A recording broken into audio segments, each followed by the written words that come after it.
Hey guys, welcome to another huge episode of Triggered. And tonight's one's going to be interesting. It's going to be really exciting. I'm actually really looking forward to having this conversation. I know we've sort of discussed this a bunch on the show, but we have Vivek Ramaswamy.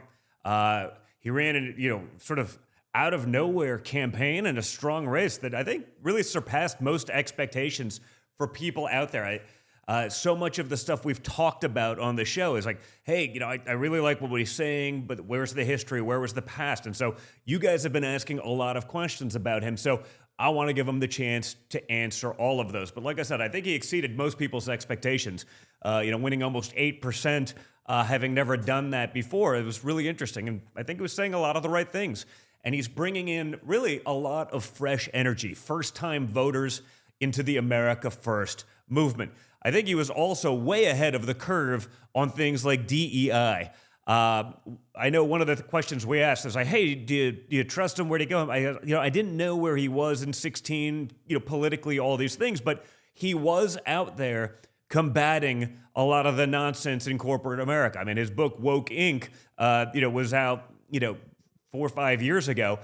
So he got that, which I think, certainly lends a lot of credibility to everything that he's been saying. So we're going to get right into the interview. I literally started, a couple minutes early just to be able to go through the sponsors and talk about it, to be able to maximize the hour we have.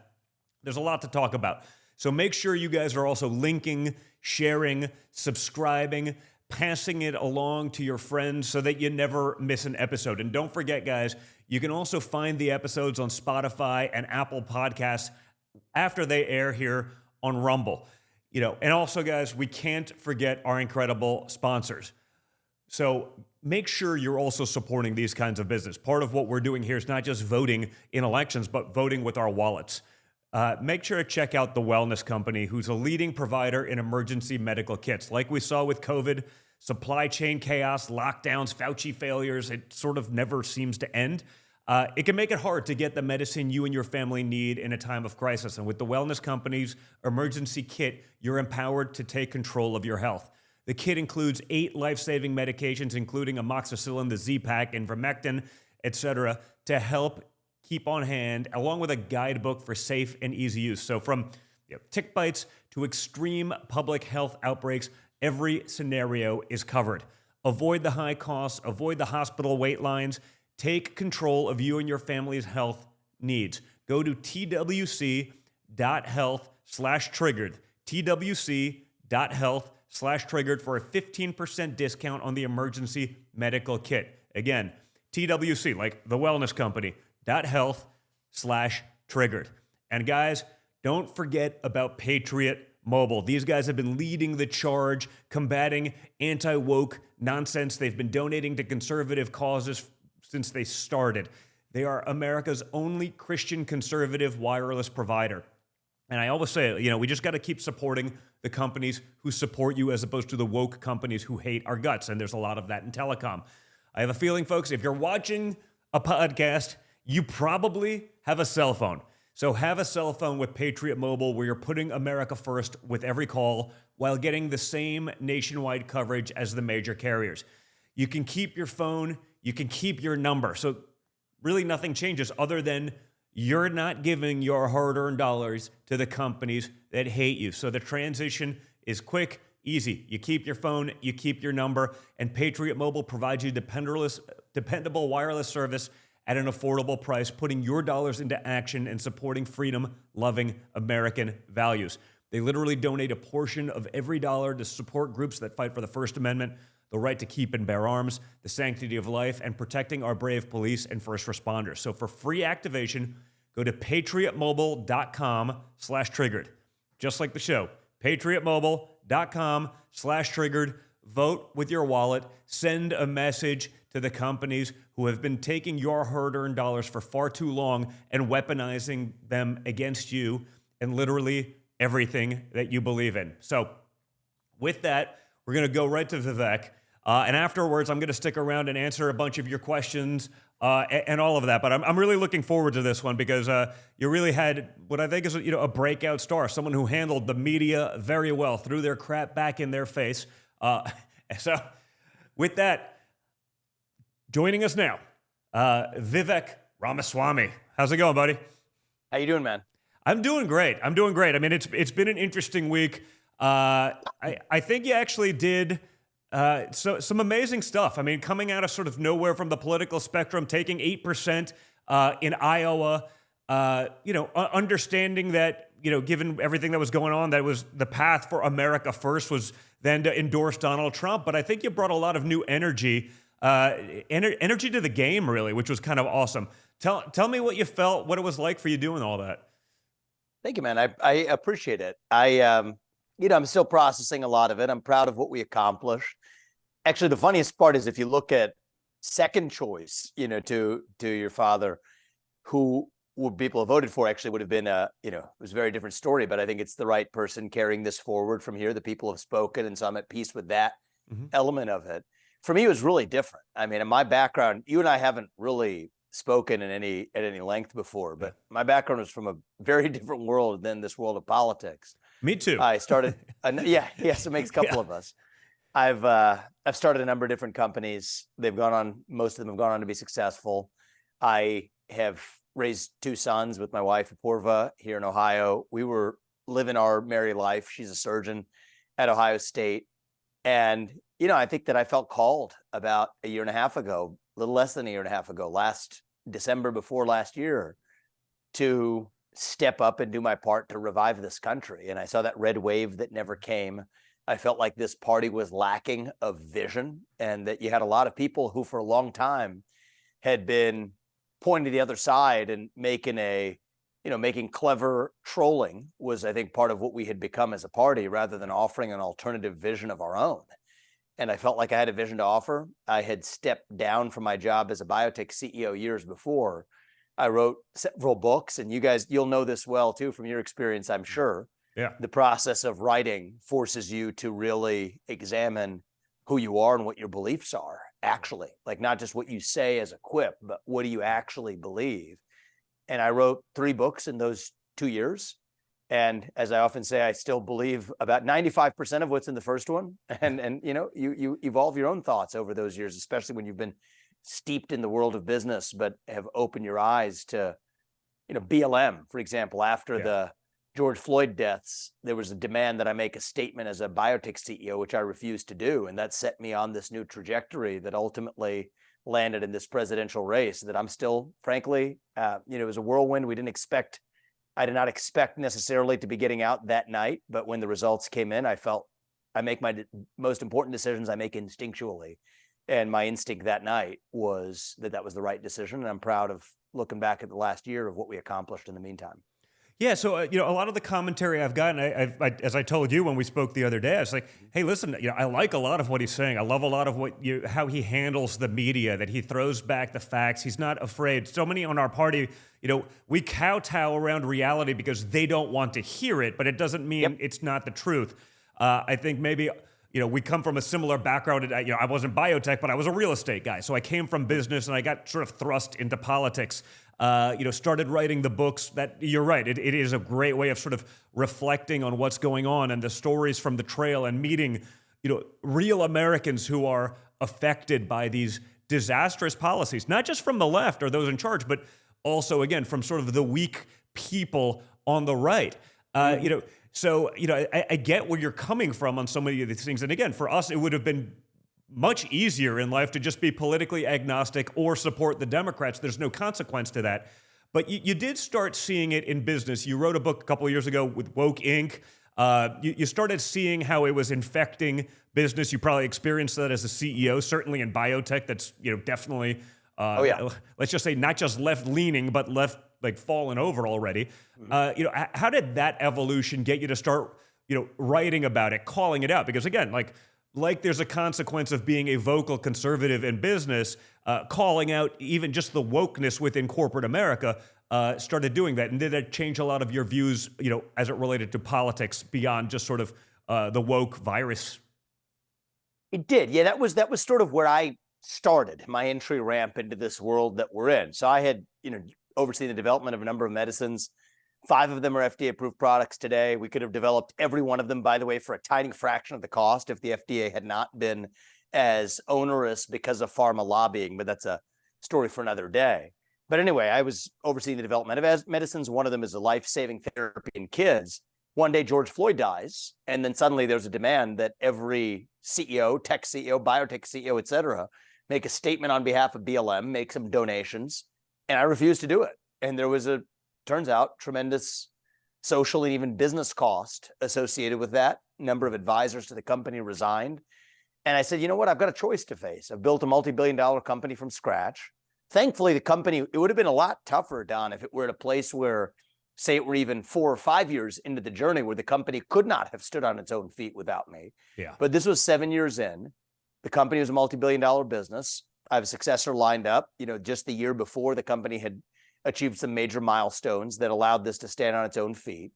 And I could either stay here and continue to speak my convictions, which, to be clear, my convictions were at minimum the fact that businesses should not be wading into these political issues, which itself back in 2020 was an unacceptable thing to say. Keep in mind, things have moved even a little bit in the last 3-4 years. But back when I'm talking about this in 2020, this was an unacceptable viewpoint to hold.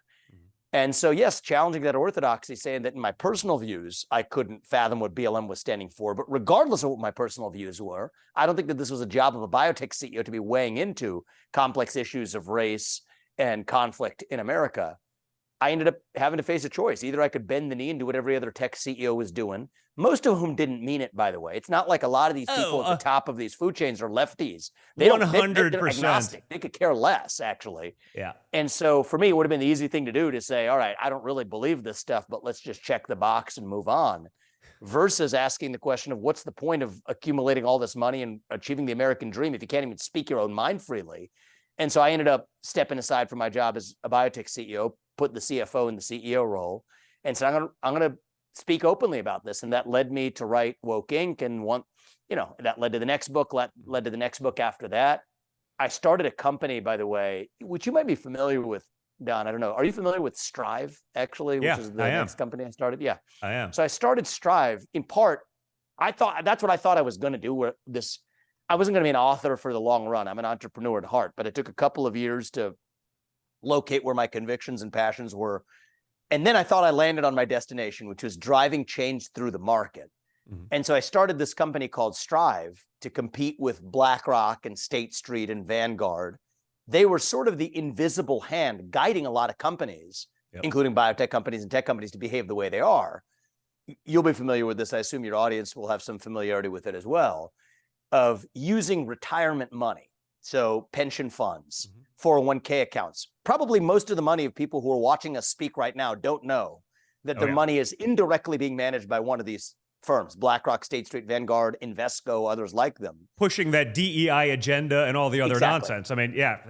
Exactly. And so I've studied this probably in greater depth than you want to go, but we could go into depth of the real problem isn't that they're necessarily buying shares in the woke companies, but not the non-woke ones. It's that they're buying shares in all of the companies through index funds, which just own the stock market, which is what goes in a retirement fund portfolio or in an investment account. But they vote your shares in corporate America's boardrooms for the DEI policies that result in disastrous outcomes from companies from Coca-Cola to Anheuser-Busch to Boeing. And so what I came up with was an alternative company that would offer the same kinds of index funds, right? So own all the companies, woke or not, doesn't matter. Yep. It's an index fund, but vote for the policies that demand that those companies focus exclusively on profit and exclusively on making their products and services for their customers, rather than on these left-wing social agendas.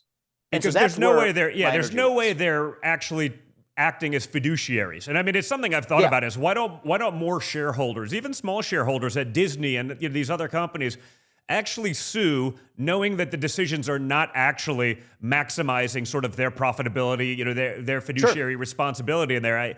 Similar to you did it, from a fund level. I've sort of invested on the, individual company level where I can help promote and get these companies going as a, early guy and Public Square and some of the sponsors that I'll actually invest in these companies myself because I believe in that message. And we talk about voting with our dollars, because if you cut off those funds, when it's one guy going out there politically, hey, they wait them out, they take them out, they spend God knows how much money against them. Even if the policies would be better for the companies, Yep. they're still voting for the Democrats and pushing money that way. It's like watching the United Auto Workers Union, no, we want to get electric vehicles, but we're going to have them sent to China with batteries made in China and send your job and your American dream to China and everything. And everyone's like, yay, we get to pay dues to end our existence. And it makes no sense to me.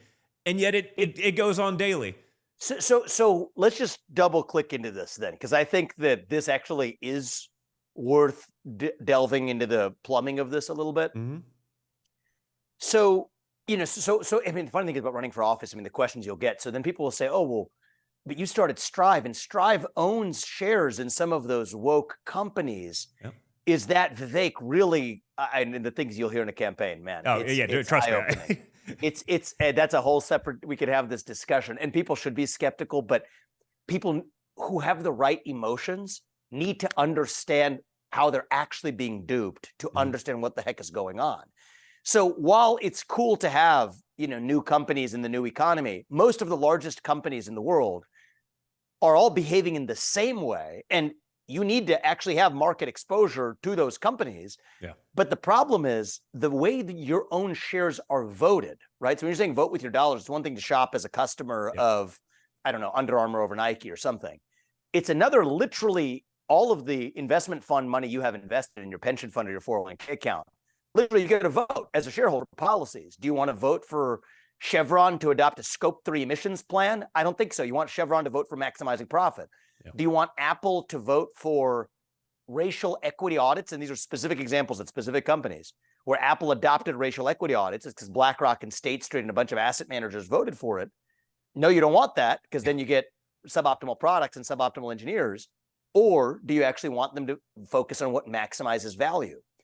And so the irony, Don, is the reason these companies are all behaving that way is historically the wisdom used to be they're violating their fiduciary duty to shareholders. And so to your question, wouldn't you just bring a fiduciary suit against one of these companies? Here's what throws a wrench in that. Most of the so-called shareholders of each of these companies are firms like BlackRock, State Street, Vanguard, Invesco, and others. Yeah. And the so-called shareholders are saying, no, this is exactly what we want you to be doing, which throws a wrench in the Milton Friedman logic to say that these CEOs are violating their fiduciary duty to the shareholders. The shareholders, in air quotes, are saying that's exactly what they want these companies to be doing. But the problem is the so-called shareholders are not the actual shareholders. Correct. These are just pass-through vehicles for the everyday citizens who give their money to a wealth manager who then gives it to buy into a fund. That fund's managed by BlackRock that then buys shares in the company like Apple that then vote for those policies. And so I spent, I was a CEO who raised external capital as a biotech company. I wrote books about this. So going deep into the root cause, decided to start a firm called Strive that then competes directly against BlackRock by offering the same kinds of investment products, but by voting for pro-profit policies in the boardroom.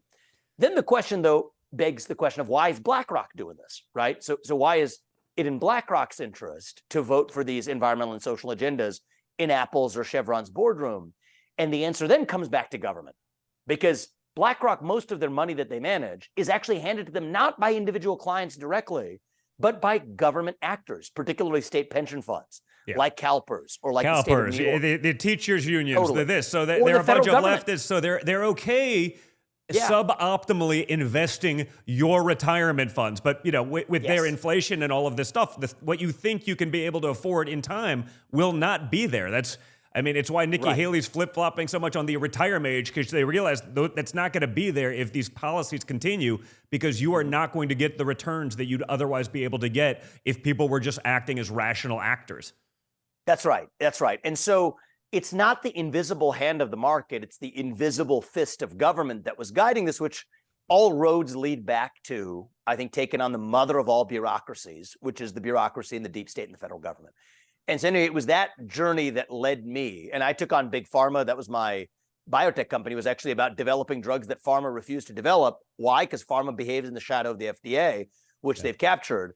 In my entire business career, all roads lead back to the mother of all bureaucracies in the deep state. And the correct answer, I think, is I don't even see the world through Democrats versus Republicans. It's not really, I think, a useful term when you got Republicans like Nikki Haley or others within a Republican Party. Why does this label mean Republicans anything? in big old air quotes. Yeah. Right, exactly. So to me, the real dividing line is you got the permanent state versus the everyday citizen. You've got the people who love the United States of America and our founding ideals, and a fringe minority who hates this country and what we stand for, or to put it in broader terms, the Great Reset and the Great Uprising. Yeah. That's the dividing line. It's not black versus white or red versus blue. A lot of that is an optical illusion. The real divide is the managerial class versus the everyday citizen. And I have, for my career and for my business career, and I think taken that into what my campaign represented, a effectively war on that administrative state, a war on the managerial class, a war on the permanent state. That's what I wanted to do. If I saw this all the way through and was elected as the next president, the top of my agenda was not to reform. And I think that people get deluded by the idea that reform of this bureaucracy is possible, but the actual mission of shutting it down. And so I aimed to run the campaign in the same way. A lot of the usual political consultant nonsense. We were draining the swamp in some ways at every step of running this campaign, draining the swamp in the media establishment. But if you actually want to go in there and get that job done, it's going to require somebody to go into the three-letter agencies in Washington, D.C. and not reforming them, but actually quite literally shutting them down. And I have devoted, I was a lawyer by background as well. I tend to do a lot of different things. I have a number of different interests. I could tell you, go further back in my past. But anyway, I think it's going to take a unique combination of legal knowledge to contend with, I think, a lot of the mumbo jumbo around civil service protections or otherwise that they threw at your father and otherwise that we're going to have to cut through to get that job done. But I do think that if we drain that bureaucracy, actually shut that bureaucracy, the mother of all bureaucracies, down, that has a domino effect, effectively, that restores integrity back into the capital markets, it effectively takes the legs out from underneath the ESG movement, takes the legs out from underneath the corruption in big pharma and elsewhere. That's downstream of what I see as the ultimate head of the snake, which is the deep state and the federal government. Well, you've talked about that. I mean, you sort of talk, an American Renaissance, an American revival. Yeah, I think you said it actually best the other night, when you were on the stage with my father. This is a 1776 moment. Yes. And I think there's a lot of truth to that, because it's gotten so ridiculous that even those who are agnostic, even those who haven't been paying attention traditionally, they're now paying attention. If a guy like me, the son of a billionaire, can go into, a McDonald's with his kids and be like, damn, have sticker shock at the price, or the grocery store. Like, I'm not supposed to notice. If I notice, and I notice a lot of people must be getting absolutely crushed. Yeah, I think now the effect of that is literally not just the theoretical effect of people having their citizen and their civic voice no longer being heard, which is bad enough, but now it's actually affecting their pocketbook as well. Yeah. And so I think that's a dangerous combination of circumstances. The positive side of that is, if you do imagine that we're in a 1776 moment, what a special time that was to be alive in the spring of 1776, right? I think there's a lot of opportunity to revive a sense of idealism when they weren't victimized by King George. They could have chosen to be victims and angry about it, as opposed to say, we're actually going to do something about it. And so that's part of what I've been trying to do in this campaign, or what was this campaign, I should say, is to revive that founding culture and spirit of exploration. Yeah. I mean, think about Thomas Jefferson. He was 33 when he wrote the Declaration of Independence. And he literally, I'm sitting in a swivel chair talking to you now, Don. Thomas Jefferson invented the swivel chair. Really? And now a 33-year-old is still trying to figure out their pronouns. And yeah, exactly. Exactly. How we have fallen. It's like, it's hard to believe we've come. It's 300 years and we're like way behind. It's in this 250 years. But let's just take a positive minute and think about what that involves, reviving that spirit. It wasn't just Thomas Jefferson.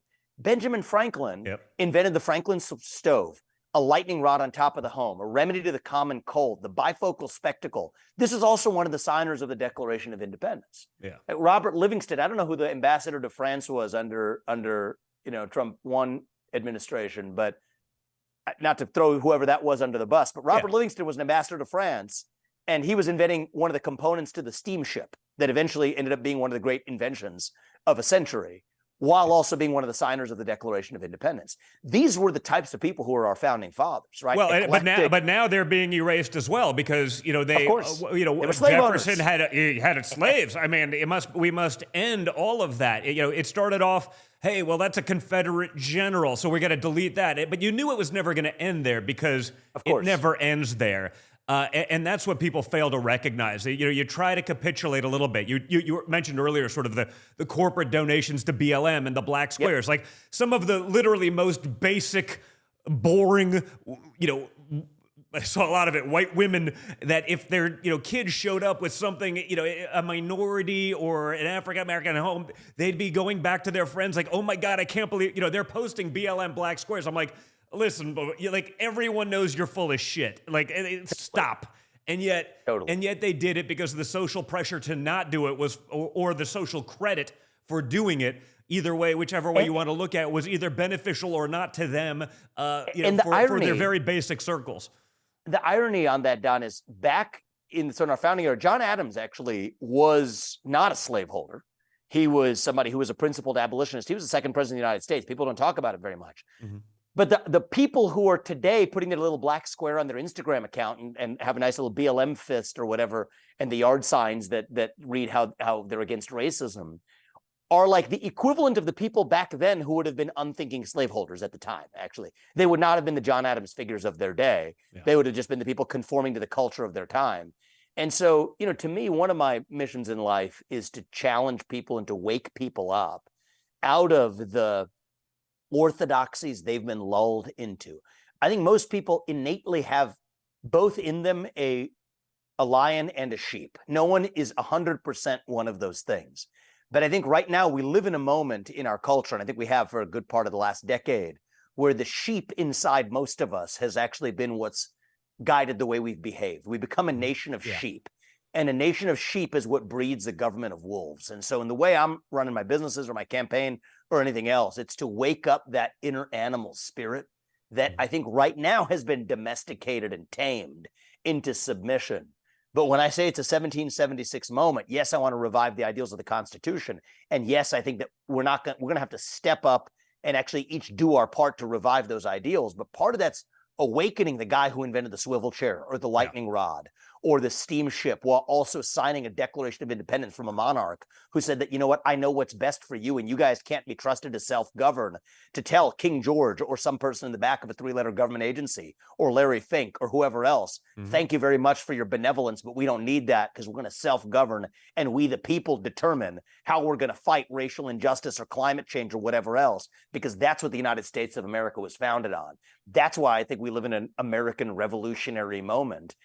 I don't think we have to fight the revolution this time. If we get it right at the ballot box, that's actually the best way to do this. But it's reviving those 1776 ideals. That's the kind of moment we live in today, not some type of red versus blue beat Biden agenda. I don't agree spend a lot of time bashing Biden. But I also saw a lot of people fold. During COVID was an awakening moment. A lot of people that I thought were definitely at least leaning towards wolf end up just being sheep, and the ridiculous mask stuff and the jabs, and I was a little shocked. And you see it around the world. You see what happened in Canada with the truckers and the shutting that down, and in the UK you go to jail for misgendering someone for 2 years. I mean, I'm saying, whoa, like I thought these guys were kind of like us in terms of freedom, and I don't want to say democracy because they're all a little different, but generally speaking, big D, little d, the terms of lowercase d democracy. They were there, and you realize they're basically totalitarian governments at this point. And I thought they were just like us. And you see where we're going, and I'm very worried about that direction if we don't sort of urge more people to actually unleash their inner wolf. Yes, absolutely. And this is transnational right now. So I think forget about black versus white. Even just take off the Republican versus Democrat filter. I don't think the Republican label means very much right now. Take that off. And then even beyond national boundaries. I mean, what happened in Canada with the truckers? What's going on in Argentina with Javier Milei coming to power? Yeah. What's going on even in places like Italy with Giorgia Meloni? This is a transnational great uprising against the vision of the Great Reset, right? The Great Reset basically says, it's the old world European vision, which says, you had the World Economic Forum in Davos just playing out in the last week or so, right? Yeah. That old world vision is rearing its head again that says the people cannot be trusted to self-govern. They'll ruin themselves, right? The modern version of that is climate change. The people can't be trusted because they won't have their own lives to potentially live for themselves. We can't trust them to do that. Out of our benevolence, we the autocrats, the monarchs, the autocrats have to decide what's best for the people at large. That's what 1776 was about, to say, for better or worse, we say no to King George's vision and we say yes here. That's what the World Economic Forum, or the modern vision of the ESG industrial complex, is all about, is to say that it's a fundamental skepticism of citizens to govern themselves. Mm-hmm. And that's the moment we live in right now. And I think there's a lot of that skepticism even within the Republican Party itself, Don. I mean, that's what Nikki Haley means. Yeah. And I don't mean to make this partisan I know there's the New Hampshire primary, and I'm not hitting her just for that reason. I'm hitting her because of what she represents. Well, she wants everyone on social media to be registered, so that you know. Exactly. So that, if they don't like what they say, they can shut you down. I'm sure she'd be all for. Listen, I know we spoke, and you spoke to my father about a central bank digital currency, and what you just think of the trucker strike in Canada. If the banks that shut them down, if the government could literally go into whatever change they had in their pockets or on their phones and just be like, you're cut off. I mean, that would be a disaster. So it was also, we spoke, and I know you spoke with my father about it. And the next day he's like, he's right. We're never going to let that happen, because we are about power to the people, letting them make their own decisions, good, bad, or indifferent. Hey, plenty of people make a lot of bad decisions, but it's their decision to make. But it's their decision to make. And that's the beauty of it. And I also want to take a minute to actually recognize your father on that. I don't think that, in my interactions with him, certainly, you know him a lot better than I do, but I think he's broadly misunderstood by the public, largely because of the media portrayals of it. Yeah. What I saw in that conversation we had backstage before he and I went on there was somebody who was curious, actually. Yeah. Tell me more about what this is. And it's not somebody's, a lot of people might act like they're the ones to actually know everything on day one. Yeah. He didn't pretend to me that he didn't know. He didn't know what that topic was. He had the intellectual curiosity to get to the bottom of it. I know a lot of other politicians who, because they've heard the term, would pretend they know the first thing about it when they don't. Yeah. Here was the opposite. Actually, it was a mark of a kind of humility that I respect, actually. And so the fact that in a brief conversation, get to the bottom of it, understand what's wrong with it, take the day, and then the next day is able to actually take a principled stand, I think is actually encouraging. And if more people, I think, saw that side of Donald Trump, I think that he would actually be far more persuasive to a lot of people who are just swallowing what they're force-fed from the media. Yeah. But regardless, I think it's going to take leaders like that to be able to cut through what's otherwise coming from this monarchical agenda. And they find their puppets in the Democrat Party, but they find their puppets within the Republican Party to advance their agenda too. And Nikki Haley is just the latest vehicle that they found to advance that monarchical agenda. Yeah, and speaking of that, sort of agenda, because again, we both sort of come from. You're more corporate America. We were family business, but at a pretty large scale. I talk a lot about the failures of the Biden economy and the Democrat policy and the insanity, but it's not just inflation and this. It's also sort of this bloated managerial consultant class. Totally. The deep structural flaws with how we're organizing our business. And, if you hire Pete Buttigieg for $100,000, he'll tell you to offshore all of your jobs to China and you can save 2 cents. In my opinion, it's leading to really a lack of meaning and purpose in our workforce. The DEI is certainly a part of the issue, and you were way ahead of the curve on that one. But can you talk about what are the other sort of major red flags you see? You mentioned it as it related to sort of big pharma and going through the FDA. Yep. Is there a cure for cancer that we're just never going to see because someone's paying the FDA to shut it down because, we spent a lot of money on this other thing. We're going to make sure we get our investment. Ivermectin clearly doesn't work, even though it worked, once you actually go through the studies because, if it really works and we have a cheap cure, no one's going to make billions and they're not going to get on the board of Pfizer or, big pharma once they get out of their governmental role. And that's the problem. Whether it's big military or big pharma, there's always a role later on a board of some company making stupid money for doing nothing if you give them what they want when you're in the position of power to do so. So I'll offer a couple simple points. This is why I say there's not Republican versus Democrat on this. I don't think you should be able to join the board of a company if you have been a regulator of that company. I don't think that's complicated, and yet it's happening regularly, on the regular, Republican and Democrat alike. I don't think you should be allowed to trade individual stocks if you're in Congress or regulating a particular industry or has setting policy. Nancy Pelosi is not that good an investor that she can outperform the greatest geniuses of Wall Street every year by magic. Like it doesn't happen that way. I can tell you, my first 7 years of my job out of college was at a hedge fund. I worked with some of the smartest people I have met. I will tell you, I've met most of the people in Congress. They would do themselves a favor not to be trading individual stocks unless they're actually utilizing the public's information to advantage themselves, which is exactly what's happening today.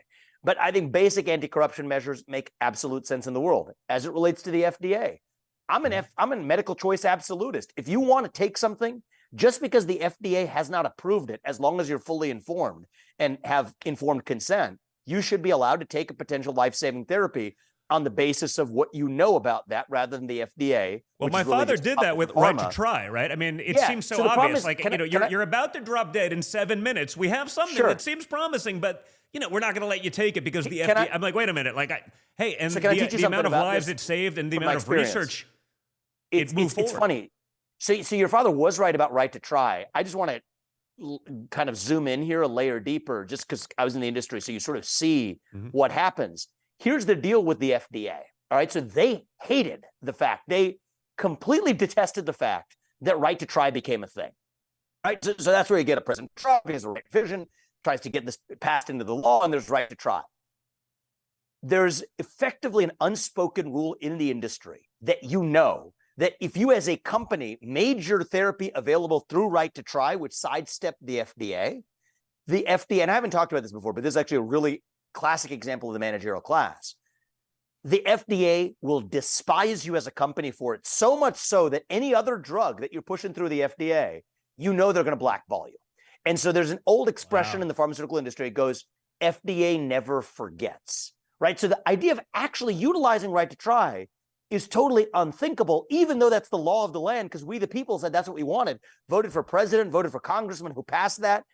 Doesn't matter, because the fourth branch, the FDA, has decided that if a company is actually using Right to Try, they're going to actually bring the hammer down on you on anything else you're trying to get through that FDA, such that answers the mystery, Don, of why. So people criticize your father for passing that, saying that the companies know that their products actually aren't going to be safe for people to use. And so this whole Right to Try thing was much ado about nothing. And they criticized the people who pushed it. The reality actually belies that. I talk about this. I have a whole chapter in my first book in Woke Inc. It's called The Rise of the Managerial Class, and kind of explains what's going on. The jujitsu move here is the FDA, the rank and file, wanted to make a fool of the elected representatives, including the President of the United States, by showing them that, see, we told you companies were better off not actually making their drugs available. But through the back door, here's the part that people didn't know, they're effectively telling companies that if they do use Right to Try, they're going to make your life hell. Everybody in the industry knew it. So nobody in the industry said, okay, there's patients who are potentially dying or suffering from not having access to the drug, but I know that I'm not going to get my other drugs through the FDA if I avail myself of this law that Trump passed, because these people at the FDA want to actually make Trump look foolish for trying to pass it and actually penalize companies. So that's the whole game, which comes back to you have to shut it down. Reform of these agencies don't work. Putting Betsy DeVos or whoever else, on well-intentioned they might be, on top of the Department of Education, or pick your favorite bureaucrat on top of the FDA, or on top of the IRS, or on top of the ATF, or the FBI, or the CDC, or the Nuclear Regulatory Commission. It does not work. Reform is impossible. Yeah. The correct answer is you have to actually shut it down. And they told your father, understandably, things like, oh, you can't shut these things down because these employees enjoy civil service protections. You familiar with this issue? No? I am. Yes or no? Not really? Yes, I am. Yeah, you are. I couldn't hear you. Sorry. So the reality is, if you get into the law, I mean, these people are snakes, right? Those civil service protections only protect against individual employee firings, right? To say that you couldn't fire that person at the FDA because you disagree with them on gun control. I don't know, I'm making that up. That's what the law says you can't do. However, it does not protect against mass indiscriminate firings.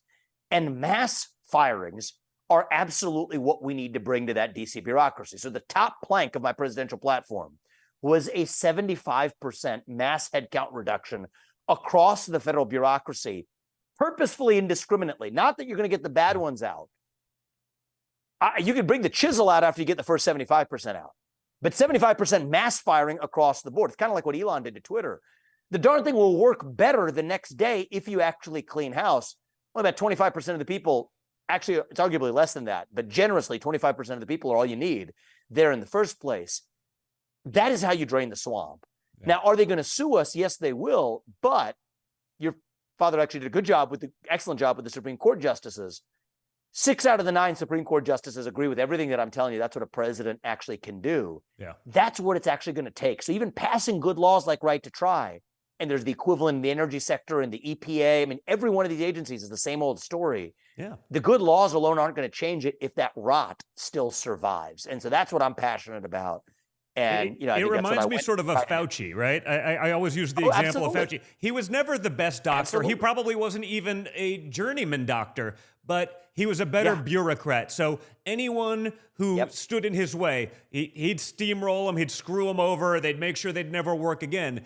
And when you saw COVID, it's like, of course, the Wuhan virus came from the lab in Wuhan that studies the exact virus in question, not from 7 feet outside of the lab, as they tried to tell you. But if you were a doctor and you said, like, of course the Wuhan lab leak theory is the most plausible. You were censored. You were cut off from funding. You were this. So you could speak the truth, but you'd never work again. You lost that tenure that you had. And he was maniacal enough that he would exercise that kind of power, sort of like you're saying with the FDA and right to try. But it's not just Fauci, and it's the 100 people underneath him. Yeah. Right. So it is the machine. And so this is where I have a different opinion from most Republicans. I might have a different opinion than your father on this one, too.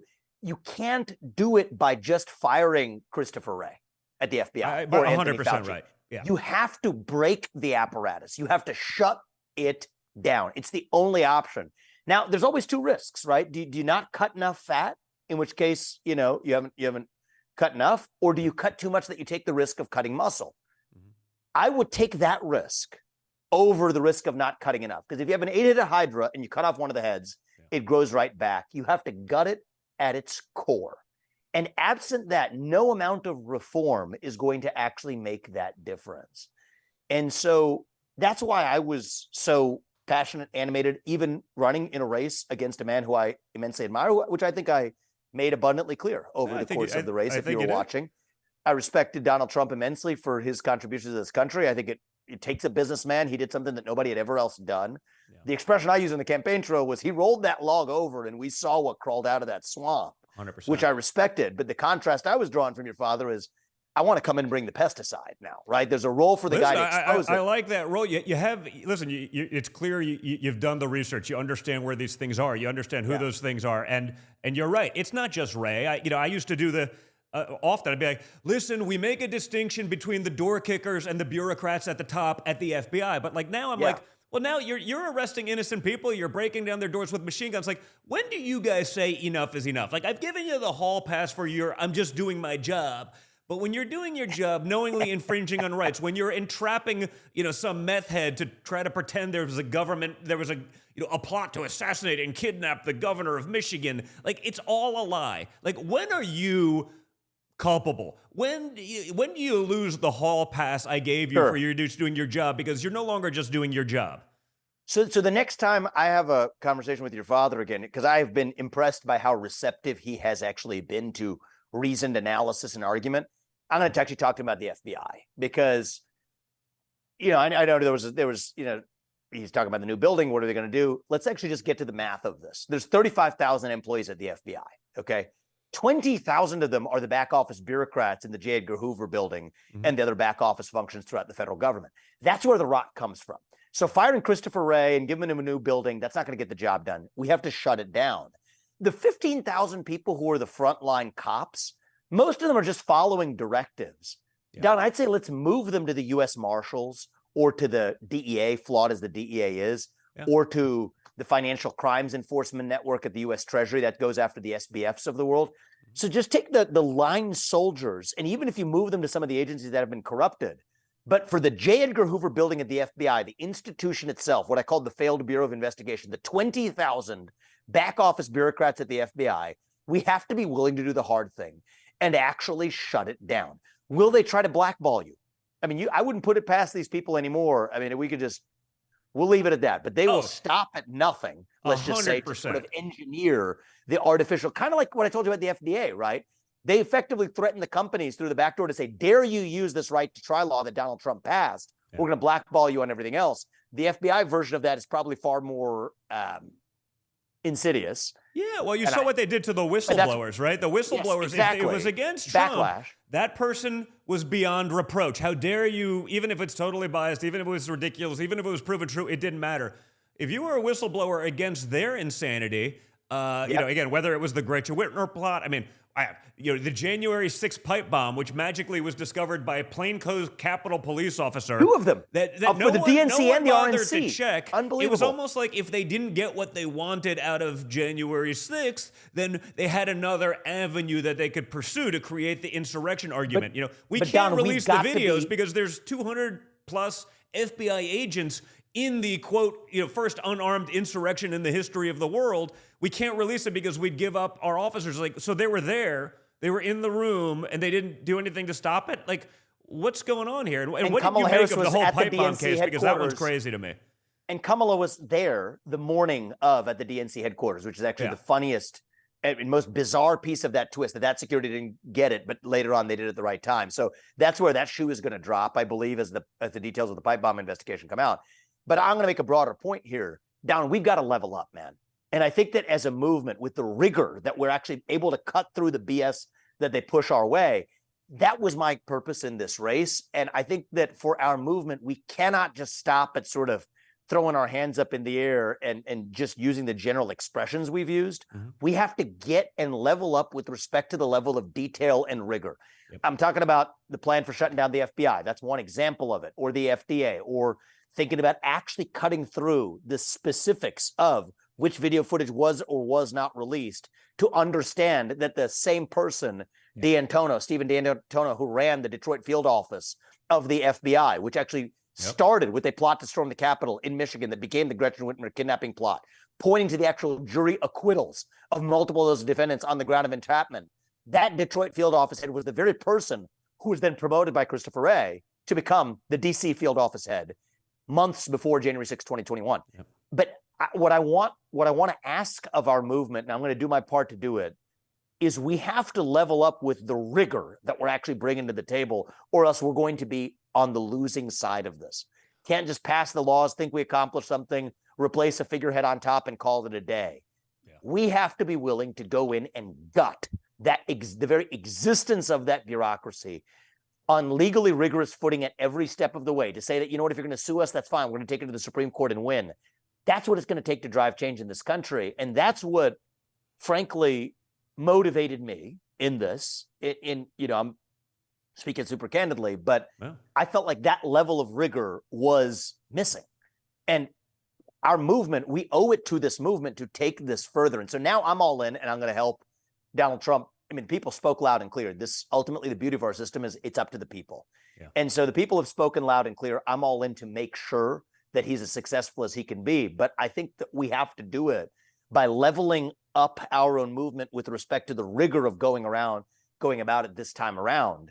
Because the rot runs far deeper than just even the Faucis or the Christopher Wrays. Well, I don't know if the position exists, man, but we may have to create that position for you, because you're right. You do need that. You also need. I mean, I don't need any particular position myself. If there's better people to do this, that's great. But you need a team. We have to eradicate. You need a team. Someone of people, needs to bring right? the pesticide. Actually, is what we actually need. Yeah. So that's what we need in this in our movement. We also need the resolve that, unfortunately, is so lacking, in the Republican Party so much. The Republicans, it's a pretty easy existence in D.C. to be a Republican, shockingly, if you just roll over. Doesn't mean anything. Yeah. 30% of the time. You can be 75% Republican and tell your people at home who voted for you to be a conservative, what they want to hear there. But if you go to D.C. and you give up on the big ones, Langford over in Oklahoma, let's just open up the borders and basically pass a bill that gives them amnesty. It's like, wait, the people of Oklahoma certainly don't want that. Real conservatives don't want that, but he's too afraid to go up against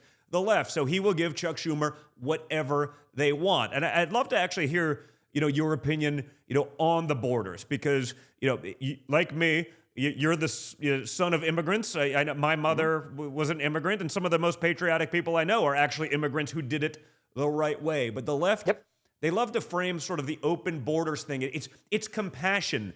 But the reality is there's nothing compassionate about ceding your sovereignty, undermining your own citizens, but also creating an incentive structure for people to travel thousands of miles with no means, being trafficked by coyotes, drug traffickers. I mean, talk about Yep. the importance of patriotism and the virtue of embracing border security, and Yep. the nation state, as well as the humanitarian crisis that we're causing under the guise of being nice, because it's Sure. total I mean, nonsense. a nation without borders is not a nation. Let's just sort of accept that basic truth.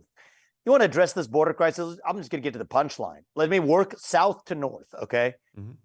Stop any federal funding for Central America or Mexico, period, and instead require every one of those countries, right, all the way from Venezuela to the northern border of Texas, to rebuild their own border barricades, including across what's called the Darien Pass, the jungle region Yep. that people didn't used to pass through.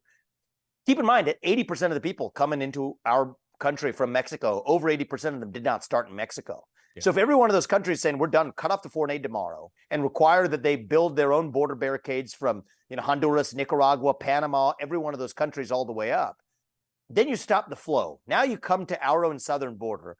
Of course, completion of the wall is necessary. Even Biden agrees with that now. But that's not enough. They're building cartel-financed tunnels underneath that wall. There's certain areas that cannot be walled. Yeah. The right answer ends up being, I believe, move our own military to the southern border. Yeah. And where's our military? We got 40,000 troops sitting in places like Germany, which does not even pay 2% of its own GDP on its own military expenditures. Yeah. Japan. Germany is, I mean, you got Germany, Japan are two of the biggest places, but Germany is a NATO ally bound to spend 2% of its own GDP and still doesn't do it to this day, laughing at us at every step of the way, free riding. So a lot of those troops, we just move them to our own southern border, complete the border wall, end the foreign aid to Central America, require each of them to build their border barricades. We've got our border sealed. I mean, we got that problem solved. I'd actually go one step further preemptively, and I'd move a good part of our military to protect our northern border too. Keep in mind, our northern border has seen more illegal border crossings last year than the last 12 years combined. But the combination of those two things send a signal to the rest of the world, and half of this is the signal that we send, that we're not open for business anymore to this type of illegal mass migration. Now you bring it back home. Let's do the best border policies of all. Cease any dime of federal funding to a sanctuary city. We're done creating the incentives to be here illegally. And then on day one, and I can talk to you about why the president can do this, Don. I think they, may have not more of that mythology from the deep state that they might have given to your father. End birthright citizenship for the kids of illegal migrants. Mm-hmm. The president does not need anybody's permission to do this because the 14th Amendment already says so. I can tell you why. And then I would start the process of mass deportations. Anybody who's in this country illegally. I mean, I love the beauty of legal immigrants who are willing to make contributions to this country if they come the right way and do it, like your mother and my parents. But anybody who's in this country illegally has to be returned to their country of origin, period. Again, things that they tell people in the last administration is, there's only 6,000 ICE agents. How are we possibly going to remove a bunch of people who are here illegally by the millions? The answer is there's a section in the law that allows you to do it. It's called 287G. It allows you to serve local law enforcement, to use local law enforcement to serve ICE's warrants.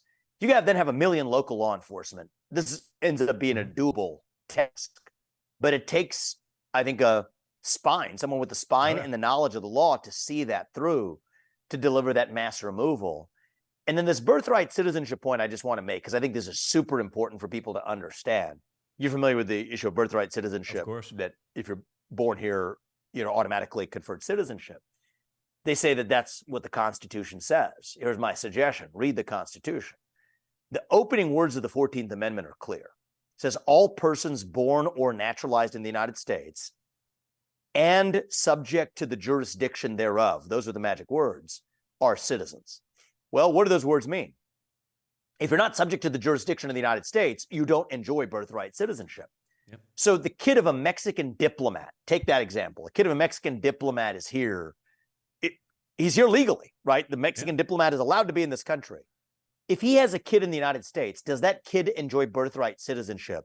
The answer to that is no. And there's not a judge or a legal scholar in this country who would disagree with me on that.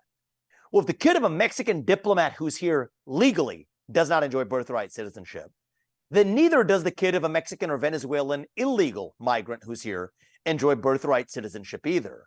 Which means the next president who swears an oath to the Constitution, and that's going to be your father if we get our jobs and get our ducks in a row and do this right, understands that, then you don't need a constitutional amendment to say that that day going forward, January 20th, 2025 going forward, nobody born in this country of illegals will enjoy citizenship, period. That's it. And the executive branch of the government signals through law enforcement and otherwise, all of the privileges and immunities of citizenship do not apply to anybody whose kid is here illegally. That has eliminated a mass part of the incentive. If you've also eliminated federal funding for sanctuary cities, you've eliminated the incentives to be here. You've got the military on the border, completed the wall, and ended federal funding for the other countries that haven't built their own border barricades. We got this problem solved, right? Yeah. And everything I told you, did I talk about passing a bill through Congress? No, I didn't, because existing laws already allow for it. And 287G already allows us to use local law enforcement, of whom we have 1 million, to go after the 8 million who are here illegally. It comes back down to that deep state that has duped the president of the United States to say that, no. Here's what the law and the Constitution say. Thank you very much. We're clearing house for the 75% who are the rot that live there and the remaining 25% to get that job done. All we need to do is use the executive branch to get that job done. And I think that we could actually, in the first 6 months, revive this country. Mm-hmm. Then that parts the seas in Congress to say, okay, you guys see the country's actually on track to being normalized from a border crisis to an economy that's growing again.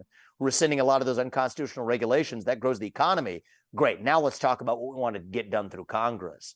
I think that's how it's got to be done this time around. And I think that the sad part about this is the bar has been set so low that we could score a bunch of big wins very quickly. Oh, yeah. That you could turn this country around in 6 months, and then that gets Congress back in line to pass the legislative agenda, which I think should come after the executive agenda that we start with. And I think that sometimes starting with the legislative agenda first slows things down versus saying, what can we get done through the executive branch right now, score some big wins for the country, and then use that as a tailwind to drive the legislative agenda after. I think that's the way things need to go. Yeah, and I think we tried doing a lot of that in the first time with executive orders that actually were effective. They worked very well, but then you have Congress trying to undermine you at all costs. So that a big part of this is, again, no different than the institutions. You can't just cut off the head of the snake. You got to take it back down further. Deep. We have the same thing in Congress, because even we had the House, we had the Senate, we had the presidency. But if you have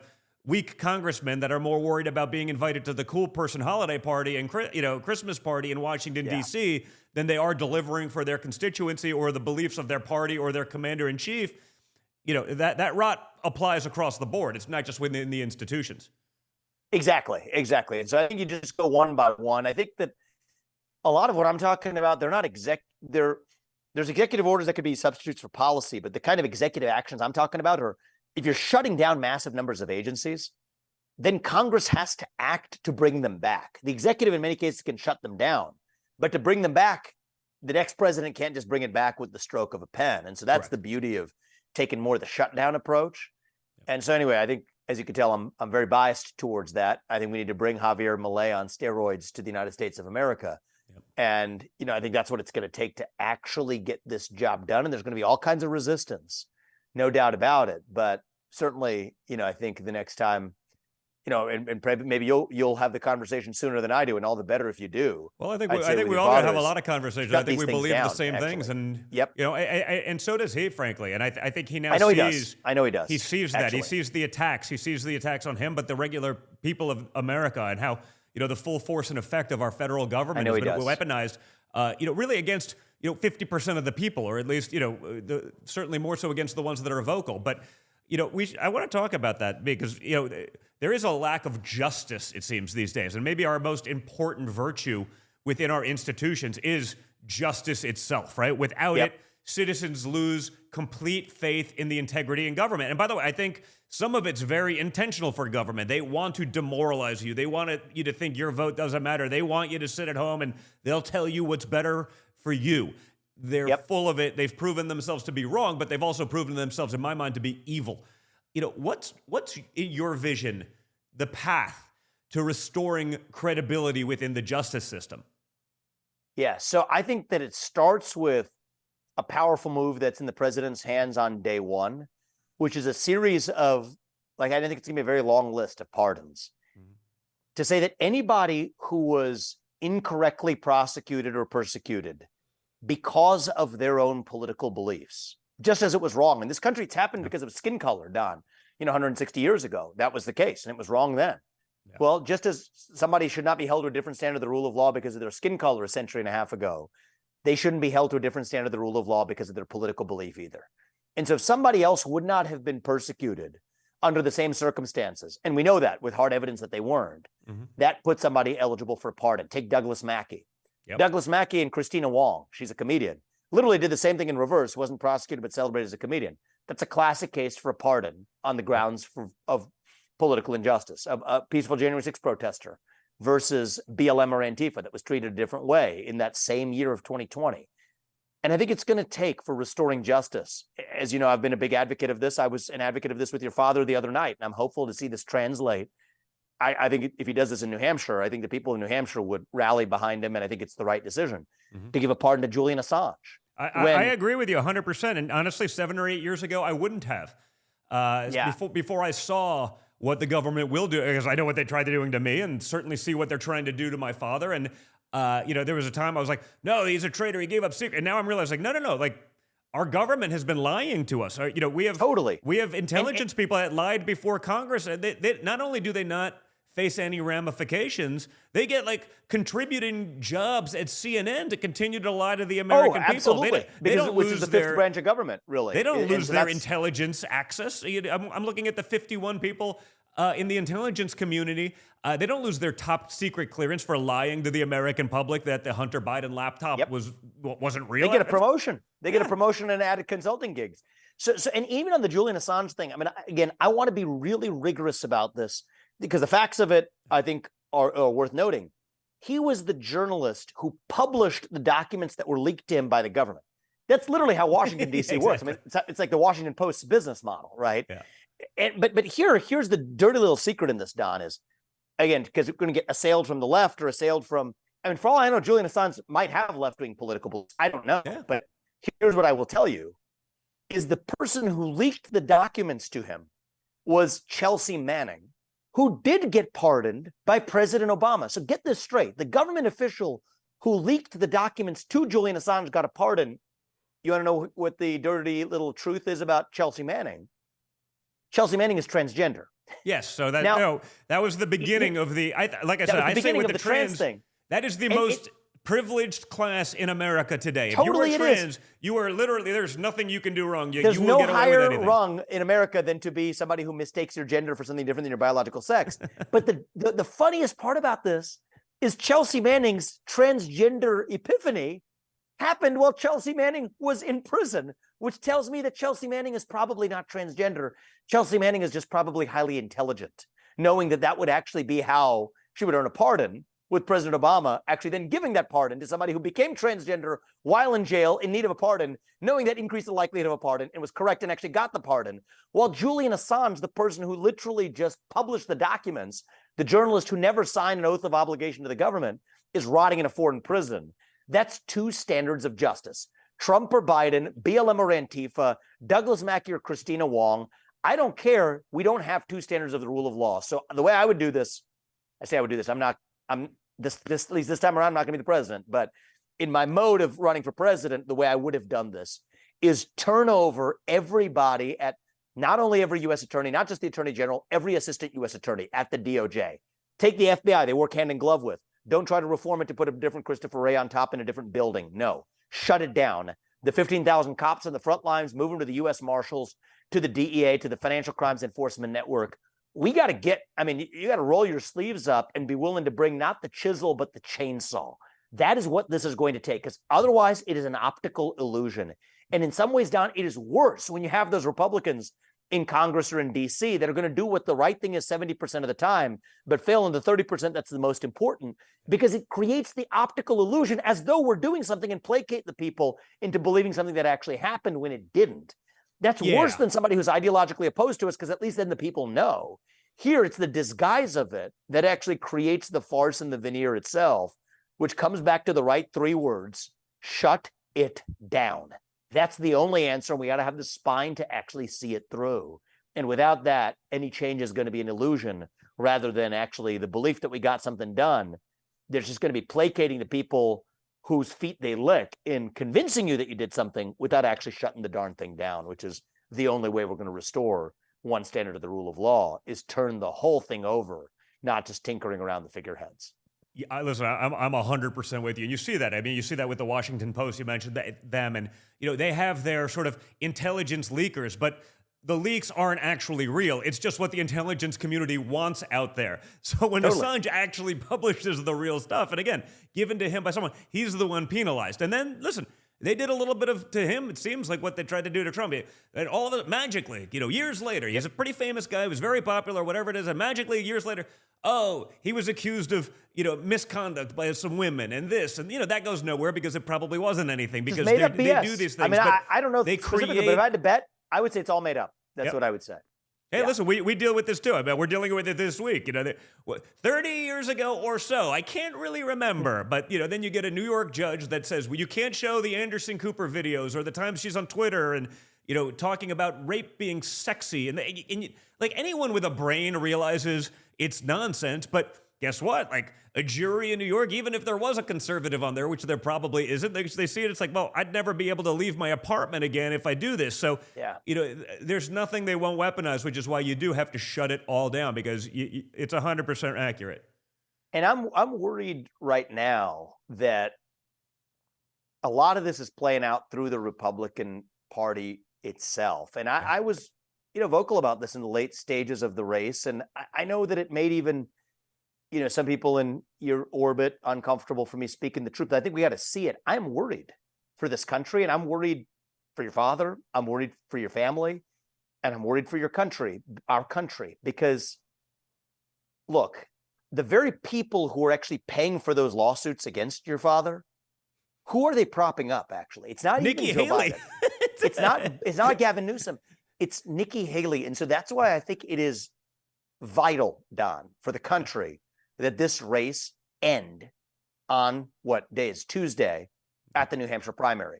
Because my concern, and when I was a candidate, even people in the MAGA movement and people in Trump's own orbit, I think didn't relish me saying this, but it's the truth, and I'm going to stand by it. I am worried that what they want to do is to narrow this to a two-horse race between Nikki and your father, use some sort of whatever means necessary, whatever it is, to take your father out of contention and trot their puppet into the White House under the optical illusion that it was a Republican. So they weren't even partisan about it, when that Republican, I think, is actually arguably more dangerous than many Democrats that you and I both know. It's Hillary Clinton dressed up for Halloween as a conservative. Like, not even close. Absolutely. And with a stronger pro-pointless war agenda, with the surveillance state imagination that even Jack Smith didn't have, tying your social media accounts to your government-issued ID to spy on you if you're criticizing a war in Ukraine, that if you criticize you're an American journalist in Ukraine, you end up in prison and they kill you. But what's coming here now, I don't think that that's an exaggeration. It's Dick Cheney on steroids. And I think that it is, what I will say is part of the reason I dropped out when I did. We were at 8% in Iowa, it would have been a reasonable thing, and I think would have done similarly in New Hampshire, is I think a lot of my vote goes to Trump. And I think correctly so. And actually, we're representing the only two candidates that actually did represent the same movement, True America First principles. If you look at who was the second choice to your father, I actually was way ahead of DeSantis and Haley both on all of the polling. But I stepped out because I think it's important that this race end in New Hampshire. And I would sort of say, if Ron DeSantis did have the guts to drop out and endorse your father before New Hampshire too, I'd say put the whole last year behind, water under the bridge, and give him credit for doing the right thing too, because that too would be I think, admirable and honorable move for the country. I say this was hard for me to do, and I empathize. No, I get it, man, and I see it, and I get that it's fair. He should do that too. There's guys we attacked a lot in 2016, and there's a lot of that I actually have great relationships with now, and that's sort of it's one of the problems with the primary process, but it's a necessary evil in a certain way. But Nikki Haley, I put in a different category than that, though. Right? Yes. This is not just friendly jousting. This is antithetical to the country. If this woman gets anywhere near the levers of power, again, I don't mean just as president, I mean anywhere near the levers of power. And so I just think it's vital. It's why I dropped out. I think it'd be a good thing if Ron did the same thing. I think that the America First movement should re-embrace Ron if he does that. If he doesn't, I think that's a problem. Yep. I think that that actually is setting up for a real problem going forward if this margin in New Hampshire isn't wide enough to end this race. But I stand by what I said in my last month in the race. I am worried that there is a plot hiding in plain sight. And what I said on the day that I stepped down from that stage is, I'm worried that absent things we should never want to see happen in this country, that there's no path for me. And that's why I stepped out, so that we can focus on doing the right thing. Mm-hmm. But I think it's like really important that this race not continue past next Tuesday in New Hampshire, because if it does, I think that there are insidious forces at work that I believe have made it hellbent that they want to trot a puppet who they can control into the White House. And it's up to us as citizens to make sure that doesn't happen. And I think that's every bit as important as any other part of the agenda we've talked about right here. And, you know, I'm all in for the country to make sure that that happens. Well, I appreciate it, and you are, and thank you for all your help with that. I look forward to actually spending a lot more time. There's so many ideas, so much more I want to talk to you about eventually. Sort of the Patriot economy, more about Strive, some of the other businesses that are out there, because I think again, you cut off the dollars and it changes things dramatically as well. And it's not just playing in the political field or through the executive branch or the legislative branch, but real Americans can make a difference there for playing that right. And obviously you bring a lot of advice and experience to that I want other Americans to understand. And so would love to have you back on, man. I look forward to seeing you out on the road. I know you had a hard out, but I really appreciate everything, Vivek. And I think, honestly, just reading the comments, people get it, man. They see you made a lot of friends tonight. They understand people that were skeptical. One guy, actually, I saw the comment. It was funny. You got to change your last name to Ramaswamy. So just in case, listen, you don't want to change your name, but you did. I think that's a pretty good one. That was a pretty solid compliment. Maybe we could talk about this next time too. Is I get, when people think, oh, there's some guy out of nowhere, what are his intentions and who this is? There was some skepticism. I think there's two things. One is do your actual, homework a little bit. I didn't really come out of nowhere, but functioning politics did. But at a certain point, we have to, we got a country to save. And so channel that to a good place. But as long as we're actually marching in the same direction to get this done, we should have the conversation next time about the Patriot economy and about I'd love to do that, markets to drive this change too. So I'm going to be in New Hampshire. I think I'm at least planning to go to New Hampshire for Tuesday and be helpful as I can on the trail. And I don't know. Great, I'll be there a bit over the weekend on a Monday and stuff. So our paths will cross there. Otherwise, they will soon enough. But Vivek, I really appreciate it. Guys, I'm going to stick around. I'm going to take some of your questions because I see a lot of them. But I thought that was great, actually. But I am going to stick around. I'm going to take some of your guys' questions. And, it's interesting. I want to see, has your opinion changed? Before I get to questions, maybe I want to just thank our sponsors. I know I was a little bit rushed when we started a little bit earlier. But, that's so important, like what we're talking about right now, finishing up with the Patriot economy. We touched on it a little bit, but we didn't get out into the details. Go check out the Wellness Company, who's a leading provider in emergency medical kits. We saw what happened with COVID and the chaos and the lockdowns and the failures. The Wellness Company's medical emergency kit empowers you to take control of your health, and that's a big tenet of what we're talking about. You can avoid the high costs, the hospital wait lines when there's actually a crisis, and take care and control of your family's health needs. Go to twc.health/triggered for a 15% discount on the emergency medical kit for basically what you have for any situation. The other one I want you to check out, these are really good friends of mine, is Patriot Mobile. They literally take a portion of every dollar and they donate it towards conservative causes. Remember, AT&T was literally, their parent company was trying to cancel OAN and Newsmax, conservative program on Dish, which they owned. Like that's who you could be funding, or you can fund a company that's going to take your dollars, fight for the causes that you believe in. You keep your phone. You keep your telephone number. There's literally no reason to do it. So for fast, free activation, go to patriotmobile.com/triggered. Pull it up in your browser right now before I get to questions, but patriotmobile.com/triggered, just like the name of the show. It's a no-brainer, guys. You're going to have a phone in your pocket anyway, and you can fund the woke beast that will eat you alive and throw you in the gulags, or you can fight with the people who share your values. It's a no-brainer, and we got to support ourselves. That's a big part of it. So patriotmobile.com/triggered. Pull that up in your browser right now, and when I get done talking, go make the switch, because it's a big deal and it's important, and it's going to be a huge element of this fight going in the future. If they have all your money, if they have everything else, guess what? They're not going to listen to you on anything else. So I'm going to take your questions for a little bit. Going to open it up to the guys on locals as well, and make sure I take care of those questions, because I've been on the road so much all over the place. I haven't been able to go, live on locals, because by the time I get done with the show, I was in like -40 in Iowa, so it was brutal. But make sure to get to those questions, because it's been a week or so. But let's fire away. You guys got anything good out here for me? So what did you think? I know there was always some skepticism. I see a lot less of it now. You can see, whether you like it or not, the guy has gone down the rabbit hole. He is knowledgeable. He understands the Constitution. What's his foreign policy stance? You know what? We didn't even get into it, but it's pretty clear he's anti-war. It seems like he's got very much the Trump foreign policy, which is the opposite of Nikki Haley, who would be in every war, in every country, on every continent imaginable. So I've seen a bunch of Vivek for VP. I like that. And I also saw a bunch of, make him like the, blow shit up czar, basically. Like, just get in there and, take down these institutions. By the way, both of which important and interesting. Vivek's an intellectual MAGA. Yeah. No, like I said, you could see also a constitutionalist. Like he gets the real process there. And again, a lot of people don't always understand those things. So he understands what it is not going to be bossed around. I thought, he did that very well with the media, the way he handled them. We got to slow down the live chat, because I'm the blow shit up czar. Someone likes that. Okay, but I can't read these questions, because unless it's like 4 words or less, it's going too fast. Trump Jr. POTUS when Senior is done. Why I appreciate that, guys. That's a great honor. That's a gret honor. But maybe one day. Well, let's get through this one first, because if we don't, honestly, there's this. I don't know that the system's ever recoverable at that point.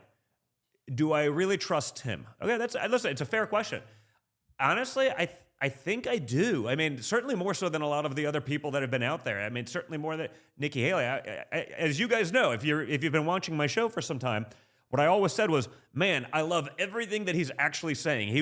I was pretty clear with you guys even. I was like, of the candidates in the race, once I got to hear what he was saying, I was like, he's actually sort of my number 2 pick after your favorite president, Donald J. Trump. Because of the things. I never saw him really flip-flop, but I also said, hey, I didn't know where he was in 16, in 20, 22, 18, as much. Now, he was running a business. So was I. Guess what? Prior to 16, I've been a lifelong conservative. I'm a huge Pro-2A advocate. I was doing those things. I was having those conversations in New York, but I also wasn't all that vocal about it, because it wasn't how I made a living. I wasn't necessarily in that fight. I was a real estate developer in New York. My first political fundraiser ever was for Andrew Cuomo, the former governor of New York, who was running for attorney general. Because guess what? If you're a real estate developer, you have an offering plan. It's a book like this thick that delineates every aspect of the building and what you're selling. And guess who has to sign off on that? The attorney general of New York. We knew him as family friends. I knew his friends. I was like, you know what? Like, that's part of the game. It didn't make me a liberal. It was part of my job, basically, to do those things. So, I wasn't vocally conservative. My friends knew where I stood. So, people could say the same thing about you. Well, where were you before 16? Now, I've been in the game now for 7, 8 years, whatever it is. So, I think I've more than proven myself. But when someone is new and they get into politics, you got to give them that chance for a runway. So, honestly, compared to what I see in D.C. and from what I see from the rhinos out there and stuff like that, I don't know, man. I'm going to give him the benefit of the doubt out of, over those clowns that I've seen sell us out each and every time so much. So, okay, I actually saw this one a lot came up during the chat. Again, I'm looking down because I'm trying to read the comments along the way. I've seen a lot of it, and it's Carson for VP. And I was with Ben Carson earlier today, actually, and his wife. Just some of the finest human beings anywhere in the world. It's brilliant guy, just nice. I mean, they were there because they went to Melania's mother's funeral, which was our family get together today, unfortunately. And I think he'd be a wonderful vice president. My only concern with Ben Carson is he literally just too nice a human being to enter that world with what they'll try to do to Trump, or frankly anyone who's MAGA right now, or probably anyone at this point. Our Secretary of Defense doesn't feel the need to let the Biden administration know that he's going to be in the hospital incapacitated for a week. They don't feel that way because they don't feel they need to report to the executive branch. They no longer report to civilian leadership. The deep state, or the military-industrial complex is totally in charge. So, I think he'd be great. I just worry about just the times. And, he's a gentleman. You're right. I almost think you need someone more vicious than just a gentleman, unfortunately. That's, but truly one of the finest human beings ever. So it'd be an awesome choice. I think it'd be great for America. And, and we'll see. So some people do like Vivek for there. Obviously, I've said that'd be great, and if you can do that, or you create the blow shit up commission, give them some power to actually get rid of these. Again, not just to cut off the head of the snake, where the next 100 people all amass into the exact same position because they're basically like the Borg at this point. But take some stuff. That would be great. Carol Swain for VP. I don't know where she stands politically. I know she's a brilliant woman. But again, for me, I'm not into just a brilliant woman who happens to be African American. If that's the right person, I think that's wonderful. I don't want to do like the Democrat thing, which is like pick an incompetent woman that checks off a couple boxes and be like, we're playing diversity politics. I think we lose when we start playing that game. It never feels credible. You can get away with that if you're a Democrat because they're so much more sheep. But and look what that's got them. Who could have seen it? Kamala Harris, who's polling at 1% in the Democrat primary after spending ungodly amounts of money. A natural VP pick, of course. And now you see that we have a VP that can't complete a sentence. Rick Grinnell for VP, that would drive some people crazy. Listen, there's a lot of Rick he could be great at state, some sort of diplomatic position, even Secretary of State. That would drive a lot of people crazy, and he'd get things done. He was the guys that called out Germany when it was like, hey, NATO, Germany, you want us to protect you. You also want to give Russia billions of dollars for a pipeline. You're not contributing your share for NATO, but you want us to step it up. I don't understand. That was my father's policy. He delivered those messages and, made him unpopular there. But as far as I'm concerned, he was I'd say he was almost definitely, our most aggressive and successful ambassador that way, delivering those kinds of things. So he'd be great. Seems everyone loves Rick. He'd be great. Byron Donalds would be great. Okay. So next week, we're going to have some fun ones. I had a great time with Byron Donalds the other night. He was in Iowa with Wesley Hunt. It was like Byron, me, Wesley Hunt, Matt Gaetz, Kim, a whole group. But Byron, Wesley, and I, we stayed out late and had a really, really fun time. I mean, so Wesley's going to be on the show next week. I'll have Byron on soon. We'll talk about that one because it was pretty funny. It was pretty funny. So is Michelle Obama gonna run? Okay. Guys, if you're over on Locals and you follow me there and you're on, I'm gonna simultaneously do that one. I'm gonna make sure to hit your questions. I know I've been a little bit late. I think we got a lot of people still going there. I'm gonna focus on your guys' questions, but I'll see them both. But if you're over there, check it out because it's gonna be fun. But Yeah, we're gonna have Bongino for VP. That honestly, Dan would be great. He'd also be great in one of those sort of, again, positions to just end nonsense. Yeah, I mean, he was a Secret Service agent, law enforcement. Like, put him in charge of the FBI and getting rid of the crap down below there. I mean, but there's a lot. There's a lot we could do with Dan, and he's just a great guy. Vivek for AG. By the way, I like that. And I know he's a practicing lawyer, so it could actually work. I could see it being a problem with confirmation because I think there's certain things they sort of expect. Even the Republicans, not even the Republicans are worse than half the Democrats, it seems. But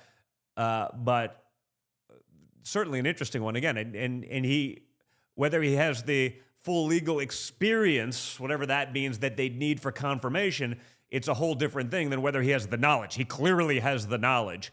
So that's great. Well, listen, so there's still going to be some haters, but I can't tell sometimes that the haters are also trolls. So I think Vivek for press secretary. Well, I imagine he'd want something other than that, but man, he'd be good at it. And again, it's not a small role. It's just, it's actually a really important one. You're basically the face of the administration for all intents and purposes. On a daily basis, and again, I like watching him. Is a big thing. So questions USA Now on locals. I'm trying to see. Blow shit up job. The butchers are. Yeah. Yes. I probably are. We having a hard time pulling up the locals chat on the screen? All right. So locals, put them in there. Team's gonna take your questions. They're gonna put them up on the screen here because I don't know. We moved studios. So this was the thing. So Kim and I were literally working out of our gym doing this. We actually built out a whole new studio so that we could do it more, so we could have eventually couches, do a lot more stuff easy in person. So this is literally the first live well, I guess second because Kim went earlier. But and she had some sound problems, so you guys are really screwed. I may have to fire my team later on, but... So if you don't see me for a couple of weeks, it's because I fired my team without the foresight of having someone else in the wings. But no, they're all kidding aside. They're going to throw that stuff up there now. But yeah, the butchers are. I like that. And again, I think it probably is slightly more eloquently worded than the blow shit ups are, which I think is effective, but probably would have a hard time being talked about on national television. So. Not that anyone watches national television anymore because, give Melania some hugs. I did. It's, it's hard. It's, I went through it with my mother last summer. It's never easy, man. Life's not easy.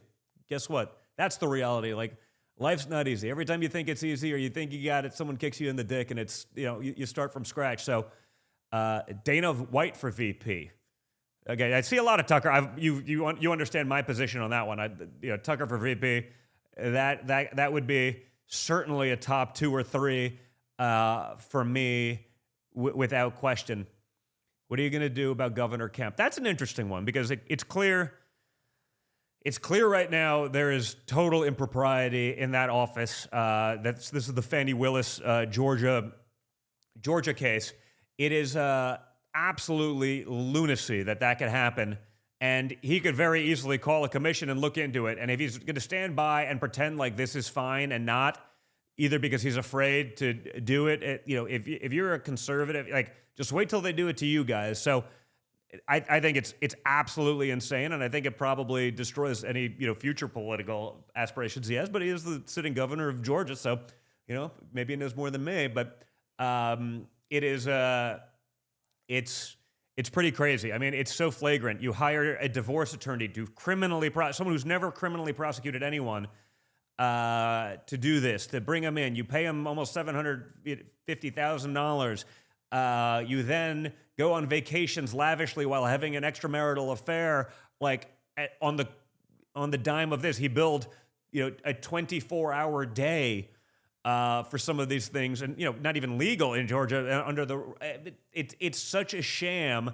But Kemp's clearly no fan of my father, so he'll probably let it play out and see if he can hurt him, and then swoop in and be a hero of the rhinos. But just so we understand, like no one's going to do well. No rhino has a future in the Republican Party long term at this point. Like, if they're going to be like that, I think it's over. They may have a little bit of tenure. They may even, some of them may even keep getting elected, but like, that party is over as far as I'm concerned. So we need Vivek all over the FDA from Comfort and Joy over on local. Yes. By the way, that's a great one. What you almost need to do is find someone who gets all of these agencies. You get a Dan Bongino to handle, federal law enforcement, FBI, and others. You get a Vivek to do the FDA, where he understands all sides of that, the players, the equation, this. Because you're right. It just to have a general blow shit up czar, it's probably too big. I mean, that's not the kind of thing you could do in 8 years or 4 years or 50 years. You probably need someone at the head of every one of these, arms, extensions of government. And, that's a big deal. So we need to pick up a younger generation of voters. Well, I hope they see what's going on in the world. I know that they're going to have Taylor Swift out there telling you that Joe Biden's doing a wonderful job and all that stuff. But like, Trump actually outperformed in the exit polls. He got more young voters than anyone else. DeSantis was trying to claim that based on entrance polls, but actually voting, Trump actually won that one. I think a guy like Vivek actually speaks to that younger generation. I try to, I'm an in-between, right? I probably think of myself as much younger than I am, but, being anti-war. Well, guess what? Who's going to fight those wars? My kids. Not me. I'm 46. Unless we end up in a Ukraine type situation where they're sending, 45-year-old plus conscripts like they are over there because the whole thing's ridiculous. I'm not going there, but I have 5 young kids, 16 to 9, and they're going to be fighting those wars. I don't know. You want Nikki Haley? That's wonderful. You want a Democrat like Joe Biden who's gotten us into like all this messes, or whose weakness has encouraged others to start these messes? I don't know. That seems kind of obvious. How about interest rates? You want to ever own your own house, apartment, or these kind? We probably don't do a great messaging job. You'd be one hell of a sniper. Well, thank you, Joe. I would be, actually. I'd be damn good at that. If I don't do much well, but I shoot long range accurately. It's a skill set, but, we'll see. You never know.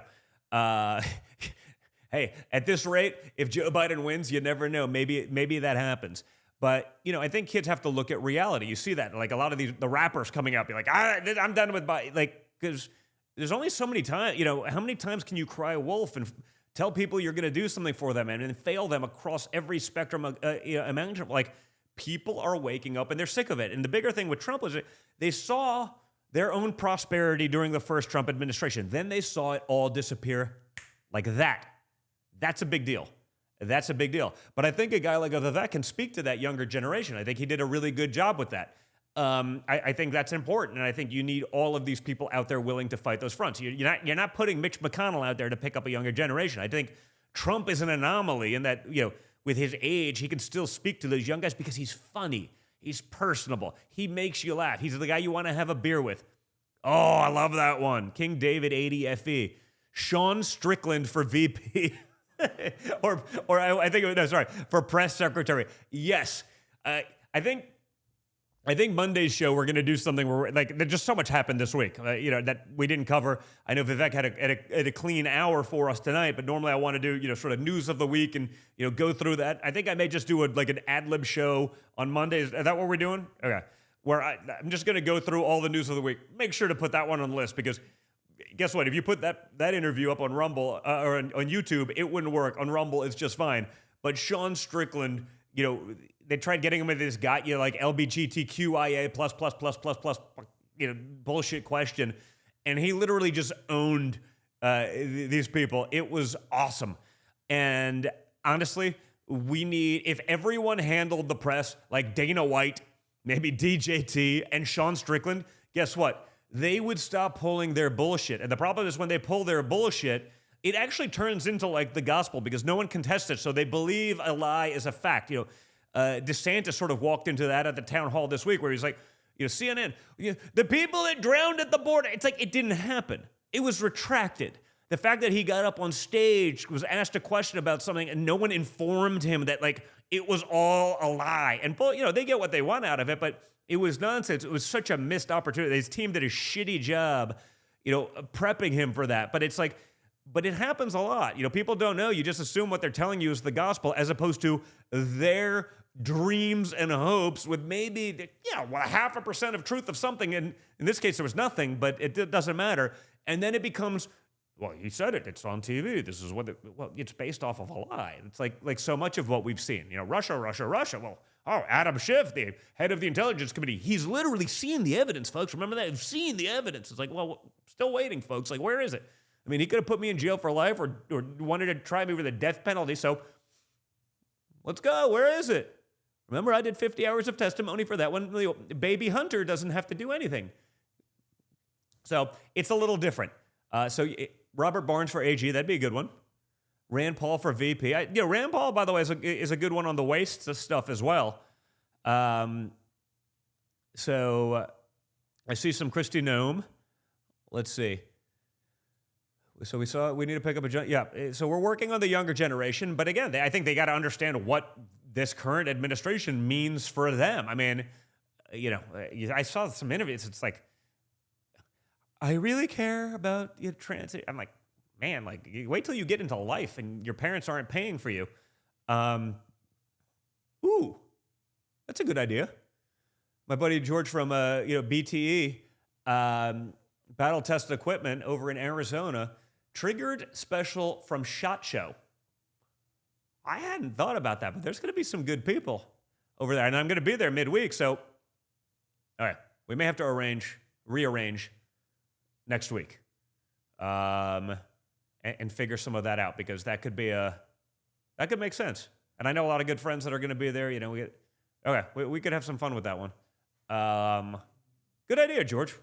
I like that. I'm going to be at SHOT, so I'm sure there'll be a bunch of people there that could be fun and cool. Whether I don't know. I'm trying to think who came to the last Field Ethos party. That you had Dan Henderson's over there. It always comes to that. You had a bunch of the athletes. You have a bunch of the great operators. Rob O'Neill's usually there. He's a buddy. Some of these guys hung out a bunch. I imagine Evan Hafer, Matt Best from Black Rifle Coffee. They'll be there. They're good. Okay, we could actually do something pretty fun there. Tories, Rand Paul's powerful. Jay Sekulow for Attorney General. Come from Joy over there. DeSantis is a real shame. He was great in Florida. Yeah, that's the problem, man. You can be good in Florida. States, even a big state like Florida, it's you can do that, but then you get into the big leagues and the national interests get involved and start funding you, and that's when they own your ass, and that's the problem with the system. Rick Harrison from Pawn Stars. He's a buddy. He'd be funny as hell on the show. We could actually bang out a bunch of shows next week. We have to go live every night.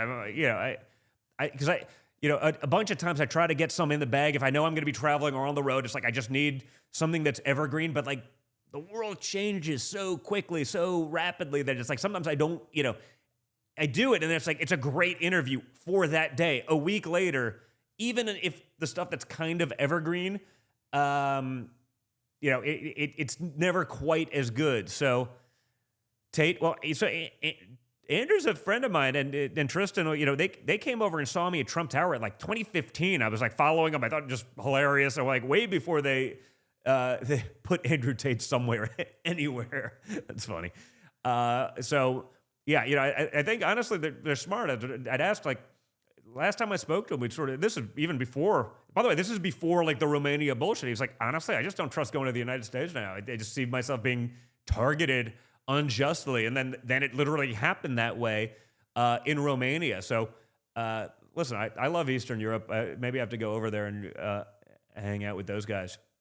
But like I said, I always had a good relationship with, and it's weird. You keep falling for these same things, and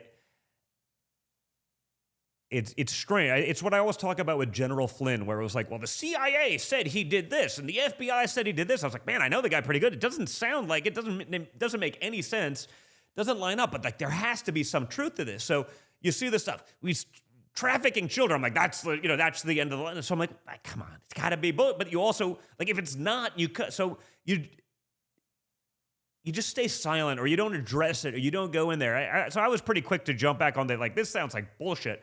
But all of these things are designed specifically to do just that, to take other people out of the game. Now, Andrew Tate clearly doesn't need anyone to defend him. He's pretty damn good at it himself. But you can see when they're jumping on. And, at this point, I just don't trust anything that anyone throws. But it took me, my father, I'm a late adapter, what they did to Flynn, and then ultimately Tate, for me to be like, I just don't trust anyone in any one of these systems at this point.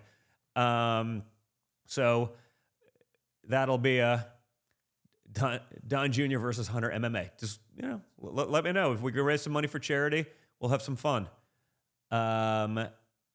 Will Cash be working? Cash obviously would be a great person, in there somewhere. He gets it. He knows where the bodies are buried. He knows what they'd be hiding. Is your check, slow down, scroll back down. Something about, is your check bomb somehow related to your check grandma? I don't know. Troll person? Okay, yeah, maybe. If they're check, possibly. Who knows? Can we bring Fauci to justice? I think that'd be a great start. God knows we need it. I mean, I can't think of someone who pulled the wool over the eyes of the American people, more than that. And for, honestly, not just the last few years, but for the last, 40 years, it seems. Tucker for FCC chairman. That'd be a good one. Okay. I love Tucker for VP because you guys understand that selfishly, all I want to see is the Tucker Carlson, Kamala Harris vice presidential debate. You understand that, right? Not that he wouldn't, like I said, I've been very clear. He's my first, maybe second or third. He's clearly top 2 or 3, probably number 1, but he would be anyway. But that's really the icing on the cake. Although, listen, I would love to see, I'd love to see Vivek, debate Kamala on real issues. Honestly, I think anyone could actually debate Kamala Harris at this point. You just, the verbal diarrhea, word salad crap that comes out of her mouth on every speech. It's like someone's writing that speech. I think, listen, the left has done an incredible job of infiltrating every aspect of our government, every institution, every item of pop culture. But some conservative got into the Biden administration and became Kamala Harris's speechwriter. Not that they're writing conservative stuff, but that the crap that they string together cannot possibly be done by someone who's a Democrat. It's literally impossible to imagine. Okay. Kamala looks drunk now. You think she's been drinking? And Tucker would be on Fox again. Oh, Cutter, that's amazing. Or is that T-Lin B? Okay. And dude, imagine that. Tucker as VP or press secretary, just to force Fox to put him on again. That would blow up their minds. And, I know this as someone who was on Fox almost every day myself for years. And then, I've been blackballed for a year and a half. But yes, that would be, just make them do it. And, Paul Ryan over there at the Fox, board meeting would be losing his mind. That would be incredible. Yeah, the Kamala comments are pretty hilarious.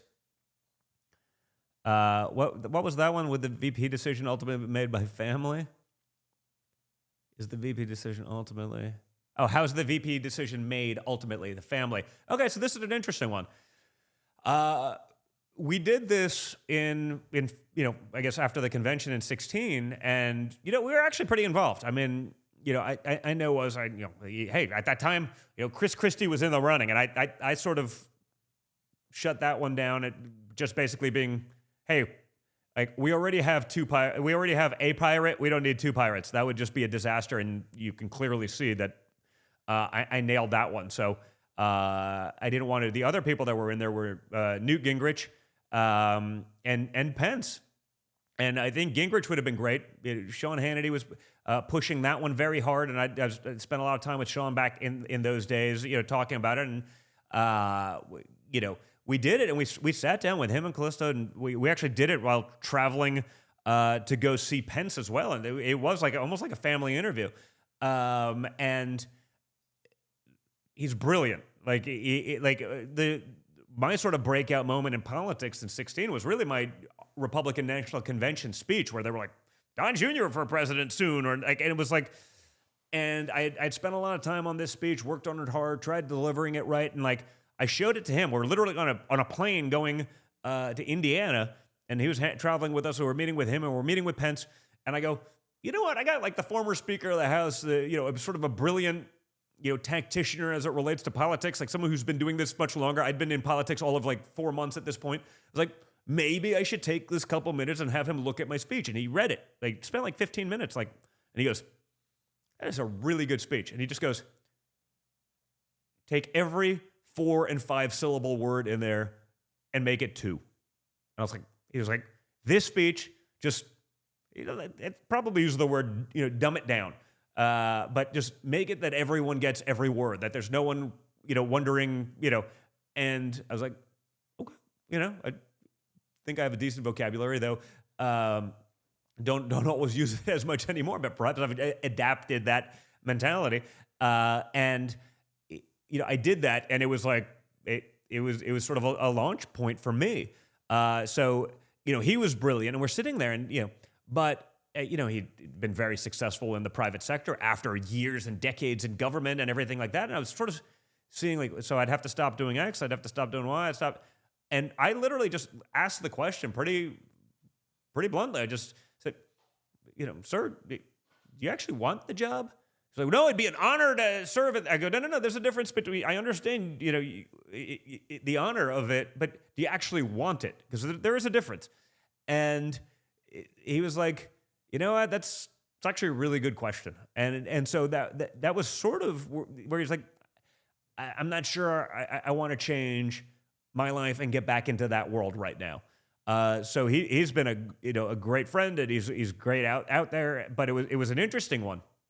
When we met with the Pences, that one was interesting as well. Very, very humble, very and so it was actually sort of a great one at the time.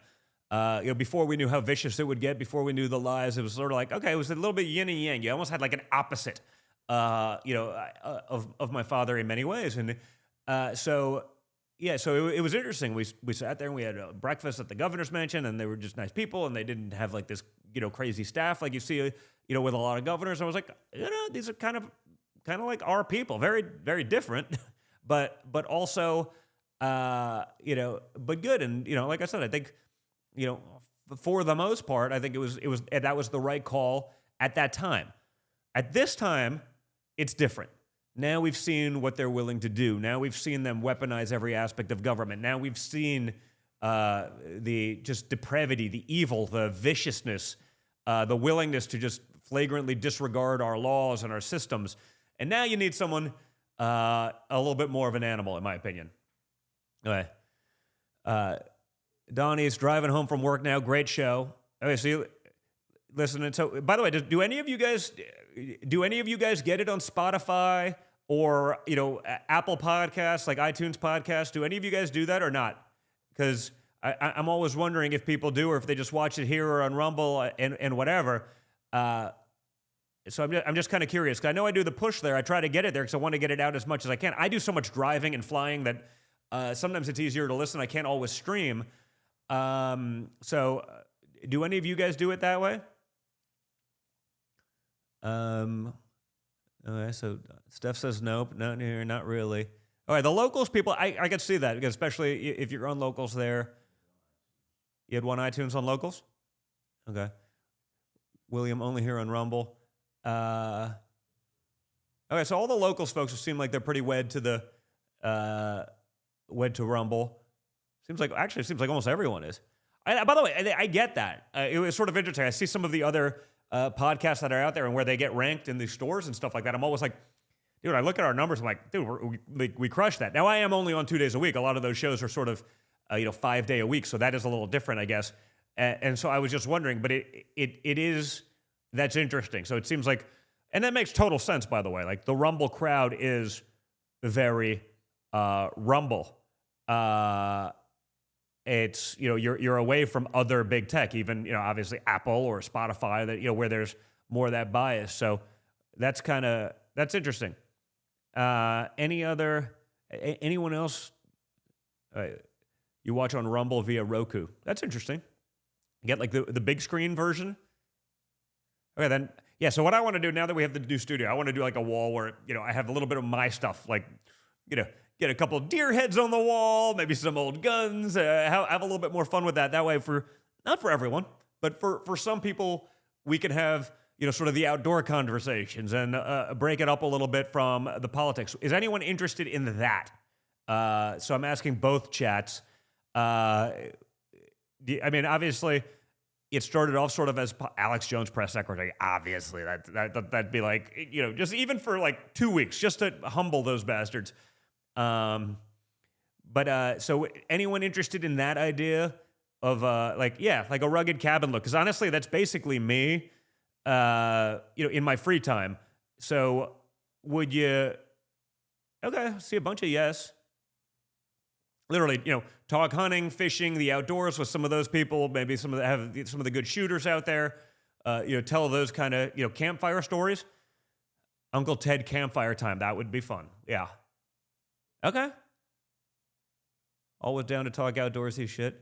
Maybe we even just do that like as a once a week kind of thing and add another show. We've been talking to a couple people. They're like, some people want me to go 5 days a week. I love the idea, but I also know I'm on the road so much. It's not the easiest thing in the world. So trying to figure that one out. You'll watch with any background. Okay, so that's a question for you. Does background matter? Does anyone give a shit? Seriously, no, I mean, I understand that I am a sexy bitch. All right? And, I can look good for you guys here on the show, but like I don't put makeup on. I don't do what I did when I was, going on TV a lot because it's just sort of me. It's natural. I come in here a couple minutes before we go live and I go. So I try to keep it real that way. I think sometimes you talk. Sometimes honestly you could try too hard. If you're spending too much time thinking about what you're going to be talking about, it actually sounds. Don't hang a rainbow flag. Don't you worry. It's fine. That, by the way, and I've been very clear, as you know, I don't give a crap what you do. Just stay the fuck away from our kids. Leave me alone. Rick Grinnell, who seems to be pretty popular in this feed, first gay guy that was a director of national intelligence. And so, but no one cares because it's not about that. He's just competent and good. Yes, more hunt. Okay, so there is more. There are people that want more of the outdoor stories. So I think we could have some get with Grand Thumb at Shot. That could be fun. Okay, there's some people that say no. Well, maybe we just do it as like a third show a week, and we do like one show outdoors. That way, you guys can choose. I don't know. I'm just trying to adapt to you guys. But backgrounds are not necessary. So you don't give a shit. Okay, because that's interesting. I wasn't sure. With the live video, does it matter? Nugent for ATF? Yes. That would be great. Alina Habba for Attorney General. That's interesting. Personalized. Okay, so see, some people want personalized the wall, but I think we now like have a full studio. So like, there's 4 walls. I could do that on one of the walls, or like one of the corners, or something like that, where I could do that. Literally, I told them to build the room. Better have put it in here. I've been on the road so much. I haven't been paying so much attention. I literally I told them, hey, I want like an HVAC system that sucks out so that I could have cigars while doing the podcast because it'd make it more enjoyable for me. It could be kind of fun. Not that I would do it every time because I'm sort of an all or nothing guy. I got to kind of keep my vices to a limit, but it could be fun. So they should have done it. I want to do it, but all right, so you guys like that? Knowing background and wardrobe does matter, but not so much on a conscious level. Find your brand. Rugged world work. Yeah, it's interesting because I just do this because I almost never wear a tie. I try to avoid it, but some things I do need to wear a suit. But the reality is, like, I actually, I was wearing Carhartts like 25 years before Carhartts were for people who don't actually work. It's like Stanley, right? Like I had Stanley thermoses way before Yeti, and way before they became like the symbol of rich white suburban women. Like it's sort of, hey, listen, I understand companies, you rebrand, but it's like, I have Carhartts that are older than most of the people who are now wearing Carhartt. And they're still holding up. I'm seeing some of these women, none of the people that wear Carhartt these days, other than maybe the construction workers who still wear it by default, but the average person I see wearing Carhartt these days definitely does not do any Carhartt shit whatsoever. So it's interesting. But as a business guy, I understand it. You got to expand your brand. Other people expanded into workwear. They didn't have the monopoly on it anymore between Dickies and all that stuff. So I was like, maybe it changed. So, yeah, you had Stanley too. Like I had like Stanley when it was green, not before it was like fluorescent pink. When it was like the traditional green Stanley. I have a Stanley mug in my office. It was like one of the original like Cerakote. Like it's literally like you see more steel than you do the original coating because it's all like been just chipped off over decades. So it's funny now. I'm seeing like the Stanley cups and like. I'm seeing dudes with like big pink Stanley cups. I'm saying, what's going on here? But yeah, Levi's used to be good too. They got a little bit woke. Carhartt went woke as fuck. I guess that was they did that. So I don't know. I think that's an interesting one. But hey, listen, I respect if you go to a different genre or you change what you need to do or you rebrand or reposition. To be a business, that may make sense. If your other market's dried up or you see another opportunity, I think that's smart. I mean, I see teenage girls wearing Carhartt right now. I'm saying, I'm not sure what that ever stood for, but I get it. If they're selling more stuff, that's probably a good business decision. From locals, okay, best Senate candidates, best pick for press secretary. Well, I mean, you got Alex Jones, you got... Ted Nugent, some of the suggestions would be great, certainly for a temporary one. Best Senate candidates. Oh, right now I'm a big fan of Bernie Moreno over in Ohio. He's running in what'll be hopefully we can flip that to get a Republican seat. That he's endorsed by my father, by me, but also by J.D. Vance, who was my best pick last time around. In the last cycle, and who's absolutely been crushing it. As far as I'm concerned, like by far the best person we have in the United States Senate, and he's just, just absolutely says what it is. Bernie was running against JD, and it was a tough call because I was friendly with both of them, but JD was like, but I think Bernie Moreno right now would be amazing. I'm good friends with Governor Jim Justice down in West Virginia. I know he's running for Senate there. He's just a super successful business guy. He gets it. He was basically a former Democrat because he had to be in West Virginia. There was no, the blue collar guy, even the successful one, if you farming and, you were a Democrat. He literally, we went turkey hunting and a week later, he switched parties and ran as a Republican and has been delivering in West Virginia. So, hey, listen, we got to welcome all of these things. I think he was basically, a West Virginia Democrat it's not like an LA Democrat. It was basically, that was the party of the blue collar worker. Trump took that over. It's now the Republican Party, and it's very different. But I'd love to see him in a Senate seat in West Virginia after doing what he did, in West Virginia in the governor's mansion. Who else I got to think about? Carrie. Yeah. Sorry, obviously. Jesus, I was with her yesterday too. Carrie Lake in Arizona would be great. She'd bring some spice to the United States Senate and to the rhinos that need it. I think she'd be awesome. So that would be a big one. On that map. A lot going on. I mean, there's some big. This is the last chance in 10 years that we can actually make some gains in the United States Senate, just based on where there are sort of purple states where we have a chance to actually make some gains that you don't have in the next cycle. So we got to really do a lot there. William Wallace, you love where residents are treated like presidents. The meme my father put up, where basically the White House is a big nursing home and it's pictures of Joe Biden lost on stage. And it's talking about turning the White House into an elder care facility. And that was pretty funny. Jeff Duncan in 3rd District House in South Carolina. Interesting. Don, what would you do with Joy Reid's wig? Like in the meme? Oh, yeah, what was that? So someone made it. I have no idea, but I posted it on my Instagram. Go check it out. I think I also posted it on Twitter and Truth. It was literally a video of me like ice fishing when I was out there with Blacktip H, my buddy.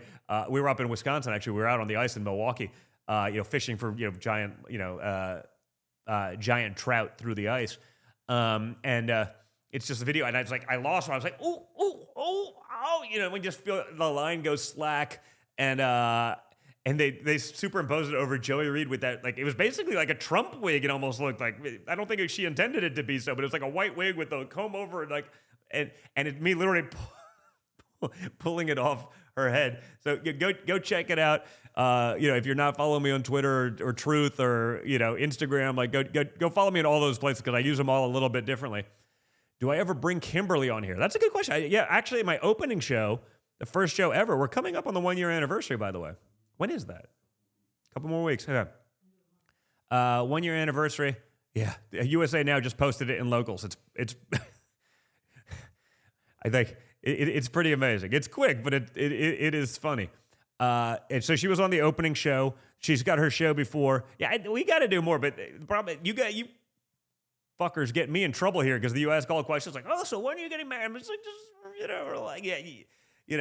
they're not even necessarily inappropriate questions. They're just questions I don't want to have to answer publicly. And she's got her own show at 4:00 before this. So, but no, she's great on there because that is what I call, and I mean this very affectionately, a very spicy broad. She's always fun because she's great. I should have Kimberly on here more. Scott Pressler, that's a great suggestion. Let's make that happen. That fucking guy is out there breaking his ass, registering Republican voters. I try to prop him up wherever we can. Eventually, you just got to bring him into one of the bigger institutions and let him do his thing on scale. But that guy's all over the place. Always fighting, registering voters, honestly, so much more than so many of the establishment people in there. I think that's a great idea. Dylan Mulvaney for press secretary.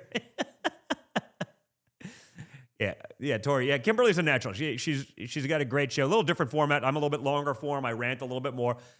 What's sort of funny, and I pull it out of her on the shows, like on Kim with her show, like she's so used to just like pro news, like undefeated death penalty prosecutor, this kind of stuff. Like Kim actually behind the scenes is like inappropriate, funny ball breaker. It's sort of great, but like on her show, she's just so prim and proper. I feel sometimes I'm like, so she's got to come on my show, so you see a lot more of that. That's a big one. So I feel like sometimes she's reluctant to do that. She does that the same. But we'll go, give a speech somewhere. I'm like, just go ad lib it. She's like, no, I want to be proper. I'm going to write something out. I'm going to do, and I'm like, but she's literally one of the best impromptu speakers there is. Period. Like she's amazing. So, it's interesting. We could have some fun with that one. Brendan Straka really got screwed on J6. 100% right. So Pressler and Brendan Straka. Those are both good, actually. They're guys that actually do a lot of shit naturally that don't get enough credit for it. It's hard, man. I try to, whether it's me posting memes or whether it's whatever else it is, like I literally try to give credit where I know, and then I get people pissed off. Oh, he didn't tag me. I'm like, dude, I can have a meme that's sent to me. It's already blurry. It's been screenshot and forwarded so many times. Like I may not always know. Sometimes I just throw something up there because it's funny. I don't see the watermark or whatever it is. Like I do my best to do it, but there are some serious unsung heroes out there that we got to try to get them a little bit more attention. So. We'll see. Fetterman for VP. I don't think so. But by the way, like I said, I've been complimentary of some of the things he said, but make no mistake, folks. Some of the things he's saying are so that the Democrats can use him to help parade Joe Biden around Pennsylvania next time around. So like I say, hey, he's more woke, or more based than some of the Republicans in the Senate. The reality is it's probably a psyop. He's saying a couple things. Maybe he believes them. Maybe he doesn't. I don't know. But there's no question on my mind that he's saying these things so that the Bidens can go around with him throughout Pennsylvania, and he could be like the moderate nice guy that helps Joe, who's destroyed our state, our economy, our country, is getting us into wars, feel not like that. So, if I joke about something, and there's plenty to joke about with that one, but like, you gotta understand, like, all of these things probably have a plan behind them. He didn't just get woke or based. He will be the guy that they will use to try to win over people in Pennsylvania who would never otherwise vote for Joe Biden. That's the plan. You heard it here first. So don't fall for that one even a little bit, right? That, like, it's crazy. Look outside America for news, but like, where are you gonna go? Like, the BBC is like, it might as well be run by communist China. They're so far left. Let's see. No more rhinos. Yeah, we need 50 JDs, 100%. By the way, JD is the other guy that would be like, it would be another. I've said this on the show. Obviously, he'd be another guy that would be like a top. Let him and Tucker fight it out for VP would be pretty amazing. JD's just been, again, smart, gets it, functioned in the real world, successful business guy, like upbringing that, like, literally from Appalachia. His book was one of my favorites, Hillbilly Elegy. Like, just a great dude. So he's a top 2 or 3 for me as well. So that's a big one. Chip soy, yeah, not gonna happen. I think that was clearly designed to troll me, but so let's see how many people we still got watching, guys. Oh wow, we got a lot of people still watching, I guess. So I'll keep going. I don't care. Sorry, guys. Dinner's gonna be later and cold. What else we got, guys? Still streaming fast there. Rand Paul. I like Rand. I'm actually pretty good friends with Rand, and I honestly I think I lean fairly libertarian on quite a bit of things. So it's interesting. I also like how he calls out the government waste really effectively. I actually started working on a book about that, just because I think it's so important for people just to understand just how stupid. Deadly dose of Laura Loomer and Laura Logan. I assume that was for press secretary. Listen, the Laura Loomer for at least a couple of weeks, she's an animal. It's for a couple of weeks just to warn the press, and if they get a little too insane and too dishonest, which they can't help but do, you bring her back in for a week as punishment. Like that could be pretty fun. Like, have her be like a revolving press secretary. Be like, okay, you guys are getting way over your skis with your bullshit. We're bringing back Laura for a week. Let's go. So that could be fun. And the Rand thing was interesting the other day. Basically being like, hey, I'm never Nikki, because he understands where that goes. So, I actually get that. I know he'll be fine, but I think people needed to understand that. You saw where all the billionaire money went. You saw where all the Democrat funders and the bullshit lawsuits that they're trying against us. Literally the same people funding the plaintiffs in that are funding Nikki Haley, and they ain't conservatives. These were Obama, Biden donors. Byron Donalds, we discussed him earlier. I did. Well, when we do Wesley Hunt next week, that we were in a sort of room at an after party celebrating after Iowa, and him, Matt Gaetz, me, Wesley Hunt, Kim, like a bunch of people, and then some consultants and pollsters and all, and we started having some fun, and you could see it, all of us were having a blast, and then you see some of the consultants who are just they're so afraid of their own shadows so often in the Republican Party. You could be like, I'll get into that with. I know Wesley's on next week. We'll have Byron on soon again, but it was pretty funny. So we'll have to get into the details of that one. Yep, Kash Patel. That's one that pops continually. Love to have him somewhere in there in intelligence or justice, or hey, put him in at CIA to destroy some of the BS that's going on there. Gates for VP. Listen, there could be some interesting stuff for him. He certainly speaks his mind and does a good job with that. Musk, listen, I like Musk doing what he's doing. I mean, I think, again, I don't think he's a conservative, but it doesn't matter. Like, if you believe in free speech, that's enough. And so with what he's doing, he's one of those, that's a generational talent in terms of intelligence. I mean, he's literally, created electric vehicles, essentially. He's putting people, into space, and stuff into space, like as a private citizen, and saving free speech. Like, he's doing a lot. Like, I want that kind of genius to do that. If he could go blow stuff up in government and get rid of these, I think it's wonderful. But like, that guy's a generational talent that I want, out there doing that. Even if, again, I don't know if we agree. I think we agree a lot. So with what we do with Public Square, they bought Every Life diaper, and they created this brand because like all the diaper companies out there are all like, pro-choice, like funding abortion and Planned Parenthood. And we're like, why don't we do one that like doesn't want to kill its future customers and like, give people an option. So again, they're not just funding the woke stuff. So we put up an awesome, and this is all under Public Square. So they did an awesome billboard the other day and a cool commercial that was like, just make more babies. Because, again, we're not doing that as a country. Elon's a big believer. Like, you got to actually repopulate the world to save the world. And I think he's 100% right on that one. And, he actually commented on the post. He's like, I didn't have anything to do with the company, but I agree with the message, which was pretty cool. So, there's probably a lot we actually agree on. He seems like actually a fairly common sense guy. I imagine it's not everything, but he gets it. And, I do respect what he does. X still shadow bans, filters, comments, even hides some. Okay, I think that's fair too. I think it's gotten better. It was, by the way, the best Twitter ever was the month, the 2 weeks between when they announced that Elon was taking over and it actually happened. Because it's like they took all the algorithms off. They took off all the restraints because they were so worried they were going to get caught. It was like it all went away. And then he did it, and you could slowly see that it started creeping back in a little bit. And, I know he fired. I can actually take my earpiece out because I'm not talking to anyone anymore.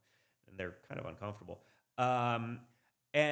You could slowly see that start to creep back in. And it was like, oh, no. Because, again, and he fired 80% of the thing. But the problem is the other 20 are probably still, for the most part, leftists, because that's what's made up in Silicon Valley. It's like, if I put up a post today on Instagram, the thing with, that Elon put, which was the Milei speech. It was like a woman like, let's go, reverse cowgirl.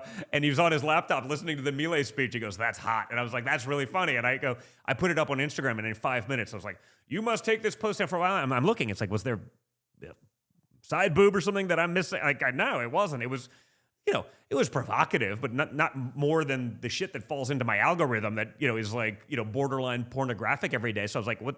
Literally, it was like, warning, your account is going to be limited in reach. I literally, Javier Milei, the president of Argentina, retweeted like, aha, this is funny. Like, and I was like, wait, so he's retweeting it. The president who is literally is president of a country, and Elon Musk tweeted it. I put it up on Instagram, and I'm literally like, if you don't take this down, your post and your reach will be limited, and you'll be censored, and you risk. And I'm like, ugh. And again, I still believe in staying on Instagram and fighting on those battles. I'm not willing to cede any of these battlegrounds. I don't think we can afford to do that. I think yeah, you're right. It was so mild. Like, you know what it is? Like, of course, like, guess what? Like, if we're here, someone had sex, okay? Like, I understand they believe differently these days, and boys can be pregnant and all this shit, but like, it happened. Like, it was just sort of funny, and like, I posted it on Twitter, I posted it on there, and I posted it on Instagram. And Instagram, take it down, or you're going to be limited, and so I imagine I'll be limited a lot there, in the coming months, because we're going into election, and simultaneously, by about an hour after that. Don, have you registered to vote? Basically, have you registered to vote for a Democrat? Like, they already started those banners again. So you understand that, Instagram/Facebook, they're going to be all in for the Democrats again. And I can't understand it at this point, but they're definitely going that route. So we shall see. But yeah, make sure you keep following me here. By the way, make sure you share this stuff with people elsewhere, because honestly, I got on Rumble. It's actually a good story. I got on Rumble because Twitter threw my father off. Twitter 1.0 threw my father off when he was president of the United States. I was like, holy crap! Like I have a good following here. I got this. Like I was like, I got on Telegram and Rumble like immediately just to try something.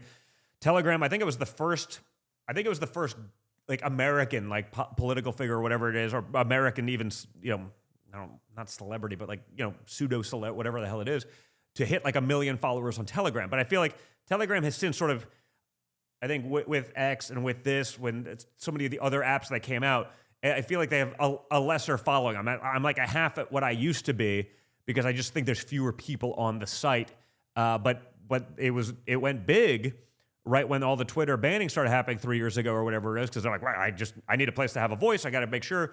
So Dan Bongino, is that the name that pops up here a lot? He's like, hey man, you got to meet Chris Pavlovsky from Rumble. He's a good friend. Dan was number one. I think I was number two, like verified, like, larger name, 1 million plus follower type thing on other platforms on Rumble. And, I've stayed very involved and very loyal and turned down other things to do it on Rumble because I know that on anywhere else, like I could be shut down in a second. By the way, did you guys, I was on Tim Pool last week out of Iowa.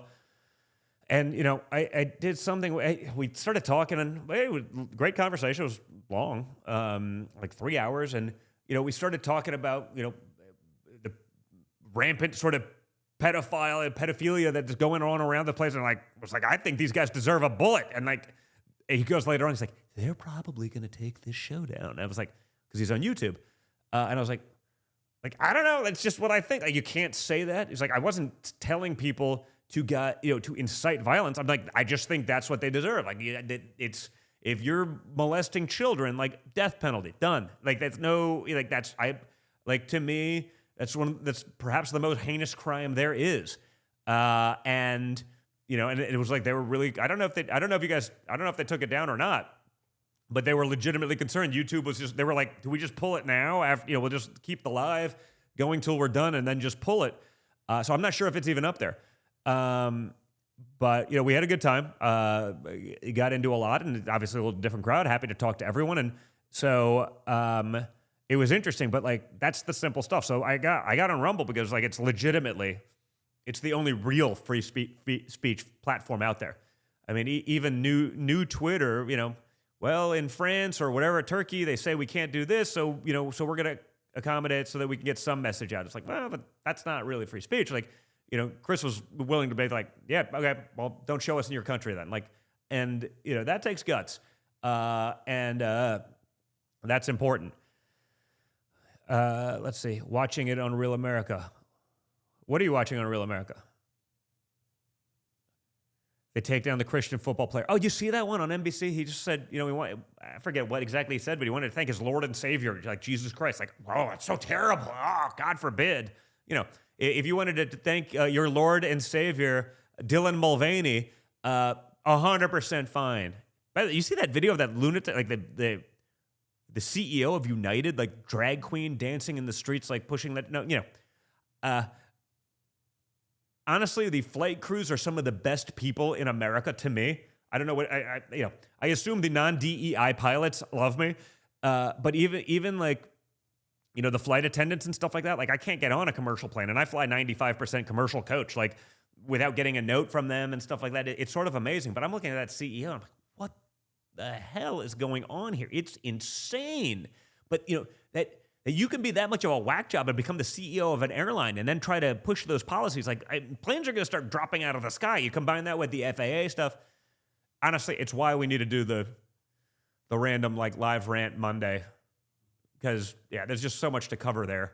And just, show clips of these things for the people. Yeah, see, you missed that one. Oh, this one missed it. Everyone missed it. Because, for the most part, most of big tech's going to make sure that you never see it. If I put it up on Facebook, it probably gets taken down or suppressed or whatever it is. So, okay, we'll do a big one on Monday with all of those things. And hit all that.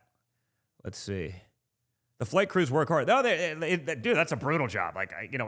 Trust me, there's, other than them, not many people probably fly or travel more than me. And that's a thankless job. And you fly somewhere, you're delayed, you get stuck, you don't get paid for the delays, you don't get to go home every night because you're in some, it could be cool to travel the world for a little bit. You do that for a career, it's a lot. So they are hardworking people, and like 95% like ultra MAGA. It's sort of actually like literally I was gonna say other than law enforcement, it may be like the most MAGA demographic, which it always shocks me. But I asked my brother, "What do you think's the most?" He goes, "Oh, flight crews." Like I'm like, yeah, like it's weird. So that's a big one. Have a queue followers can be seen on screen talking to you. Have a queue so follow have. I'm not sure what you mean, Cutter. I could never do it. I used to fly 90% in your consulting days. I know, dude, it gets harder. As I get older, it gets even harder. What's that one? I know you'll be busy caucusing with your dad. There's no way you're coming back.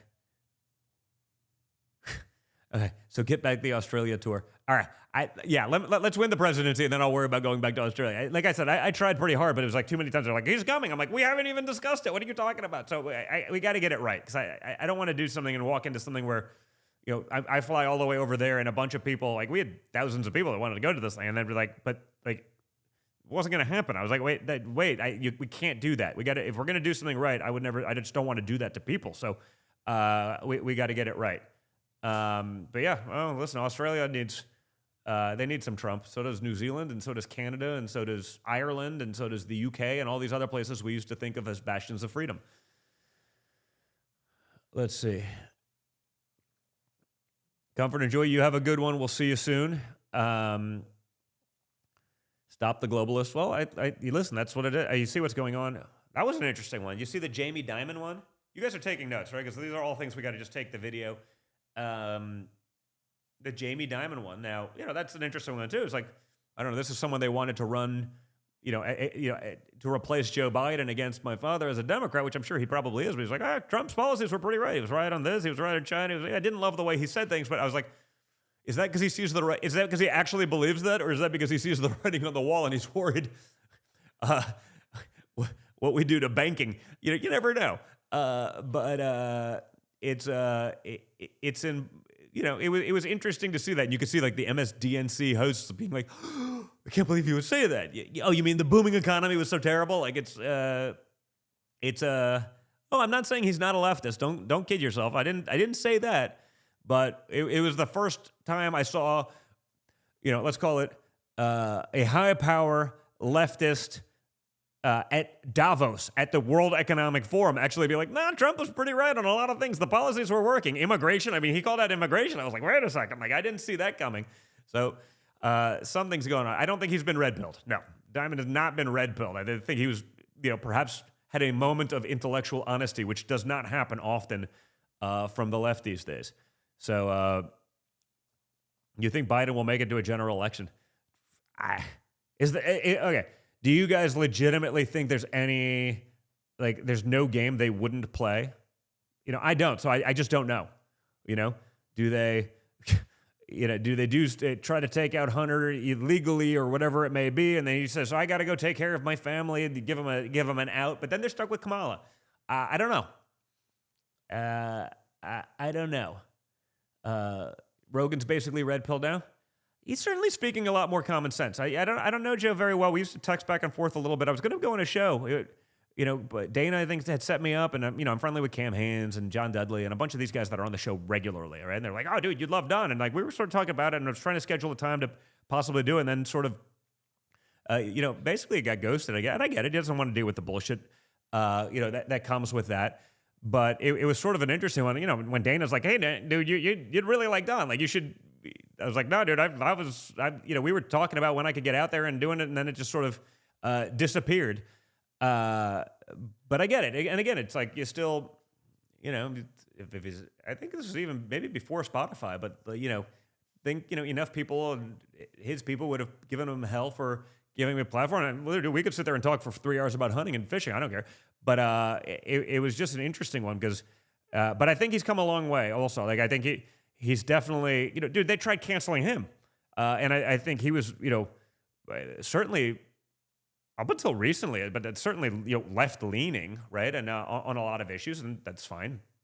But then they tried canceling him for even that thing, and I mean he's a comedian, right? Like he once said that someone said the N-word, but he actually said the N-word because someone acted like he was quoting someone, and they were like, canceled.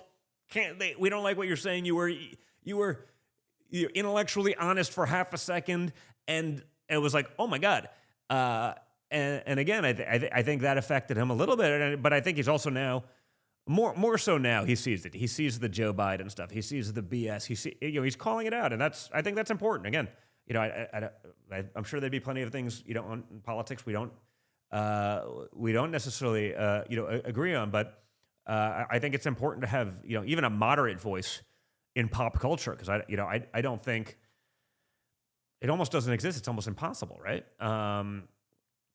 So and again, yeah, the Rogan's a lefty, just saying, yeah, maybe, but like, if you're leftist and you may not agree with everything, but you're still willing to call out the nonsense when it is, rather than like, no, Joe Biden, he's 81 million votes, he's the smartest president ever. Like, I don't know. He was known as the dumbest senator in the history of America, according to Ted Kennedy, who told that to my father, and my father told me this stuff a long time ago, like maybe before we were ever in politics, and it didn't matter. So that's that was sort of a known thing in D.C. Like, Joe Biden's never been intelligent. They were just able to use him as, fake blue-collar Joe. But you could sell that to the people when you have billions in ads and the TV's doing it, and they're talking about how blue-collar... I mean, he's never had a blue-collar... I've had more blue-collar jobs and worked more blue-collar stuff than Joe Biden ever did in his life. But that doesn't matter. I'll never be blue-collar Don, and that's fine. I don't care. But they wanted to sell that to middle America, just like they told you, no, we'd never cancel our pipeline, but they did on day one, right? People are onto that. So as long as you're willing to call it out, even if you lean one way or don't agree with me on everything, or don't agree with the conservative platform on everything, like that's fine. That's sort of the nature of America. That's the way it goes. Okay, so I'm gonna get in trouble for saying this one, but. Someone just put the meme up of Ron, and they were going to win Iowa. Remember, all of that stuff, and we got to have some fun with this stuff. But it was like someone basically said, 99 counties, but didn't win a one, and it was funny. And I was like, well, yeah, it's sort of hard to believe that, right? And who was it? Maybe it was Byron, or maybe Wesley Hunt. We were sitting. This was when we were joking around after that night, and they go, oh, no, actually, I don't know if he wants to be called out. He helps us with our show. So I won't name him because, unless he wants to be named, I can give him credit later. He goes, well, listen, Doug, in all fairness, because it was about, they spent $30 million just in Iowa, and they knocked on every door in the state, and millions of people, they had 60,000 commitments. Those people didn't actually vote for him, but it didn't matter. And I go, well, yeah, that was a formidable operation. We didn't do nearly that amount of door knocking and stuff. And this... He cuts me off. He goes, listen, Don, if door knocking were the only thing that mattered, the Jehovah's Witnesses would be the most popular religion in the world. And I was like, hey, I think the Jehovah's Witnesses could be great, but it was kind of funny. I was like, you make a solid point. You make a solid point. I actually said I wanted to use that on the show. They're like, you really shouldn't say that. I was like, so I'm now, this is what happens when I go for 2.5 hours. But it was actually sort of a funny point, which is, yeah, you just because you go through the paces doesn't mean people are going to be into what you're always selling. So that was an important point to make. It was not a knock on anyone. It's just sort of freaking funny because it's funny. Let's see. Yeah, not a good ROI. No, that was a terrible return on investment. For all, I mean, some of those guys, they're in for $200 million at this point, and it's like. I'm probably not going to win a state. That's an interesting one. Saying the video keeps freezing. That's interesting. I don't see it here. Anyone else noticing that? Okay. Only climate crisis could be dumb enough. Only climate cultists could be dumb enough to vote for RFK. Yeah, just so you like. Hey, I know the guy. I've met him before. Seems nice. Like whatever. But like, he's literally like a rabid leftist. That happens to be anti-vax. That's it. That's the one thing, and maybe that's a big one. But honestly, like given that we're like nuclear war, and like he wants open borders. He wants to ban the Second Amendment. He wants, kill, hates farmers. I mean, there's literally, and, then his thing was like, well, people could change. I was like, everything? They change everything? Like, no, you just didn't know what my father was feeling. You've been in politics your whole life. Like, what? There's a difference. You didn't just change everything you believe in the last 6 months. And like magically, and I saw it because, the more biased platforms, I was seeing it on Instagram a lot. Every other post was RFK from people I don't follow. And it was like this. They were literally trying to create like, look, it's another Trump. I'm like, yeah, except for every policy, is the opposite. And then, so yeah, no, understand that was a psyop by the Democrat Party. It continues to be. So I hope he gets on every ballot, and I hope that everyone realizes he is a full-blown leftist, and I hope they vote accordingly, because maybe it draws some votes away from Joe Biden, because he shouldn't be taking any conservative votes unless you couldn't care less about literally anything other than the vax, which is a big one it's a big one for me. But like, it's not relative to like, hey, we're going to be sent to the gulags if this continues, or free speech, or the Second Amendment, or our border, closing it down, or not mandating ridiculous environmental policies that would destroy our economy, our middle class, our manufacturing sector, and send it all to China, who's going to do nothing about the environment and continue to, the scourge and pillage of the earth. Like, yeah, if you want that guy, that's RFK, in my opinion. Again, I think he's a nice guy, but like, don't fall for the psyop. That's a bunch of crap. Let's see.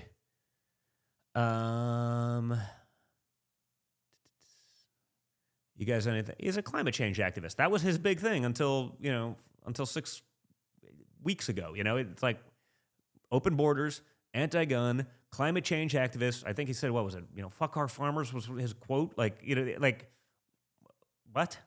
That sounds like literally World Economic Forum stuff. Do you see that other video? Coming out of the World Economic Forum, what was the word they used? They wanted to classify farming and fishing as like ecocide. Ecocide is the word, like suicide, but of the ecosystems and of the environment.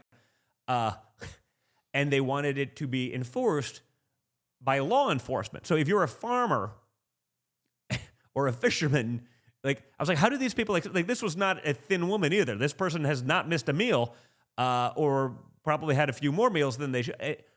They want to make farming and fishing ecocide and have it enforced criminally if you do it. I was like, so we're going to have 6+ billion people in the world. They're going to starve to death right now. These are the brilliant ideas coming out of the World Economic Forum. So we should stop listening to these people. We should stop funding them. We should stop investing with them. And as Vivek really pointed out, like, your 401k is probably being invested by those guys, but they're voting your shares the way they want to vote up, not the way you want to vote up. And that's a big difference.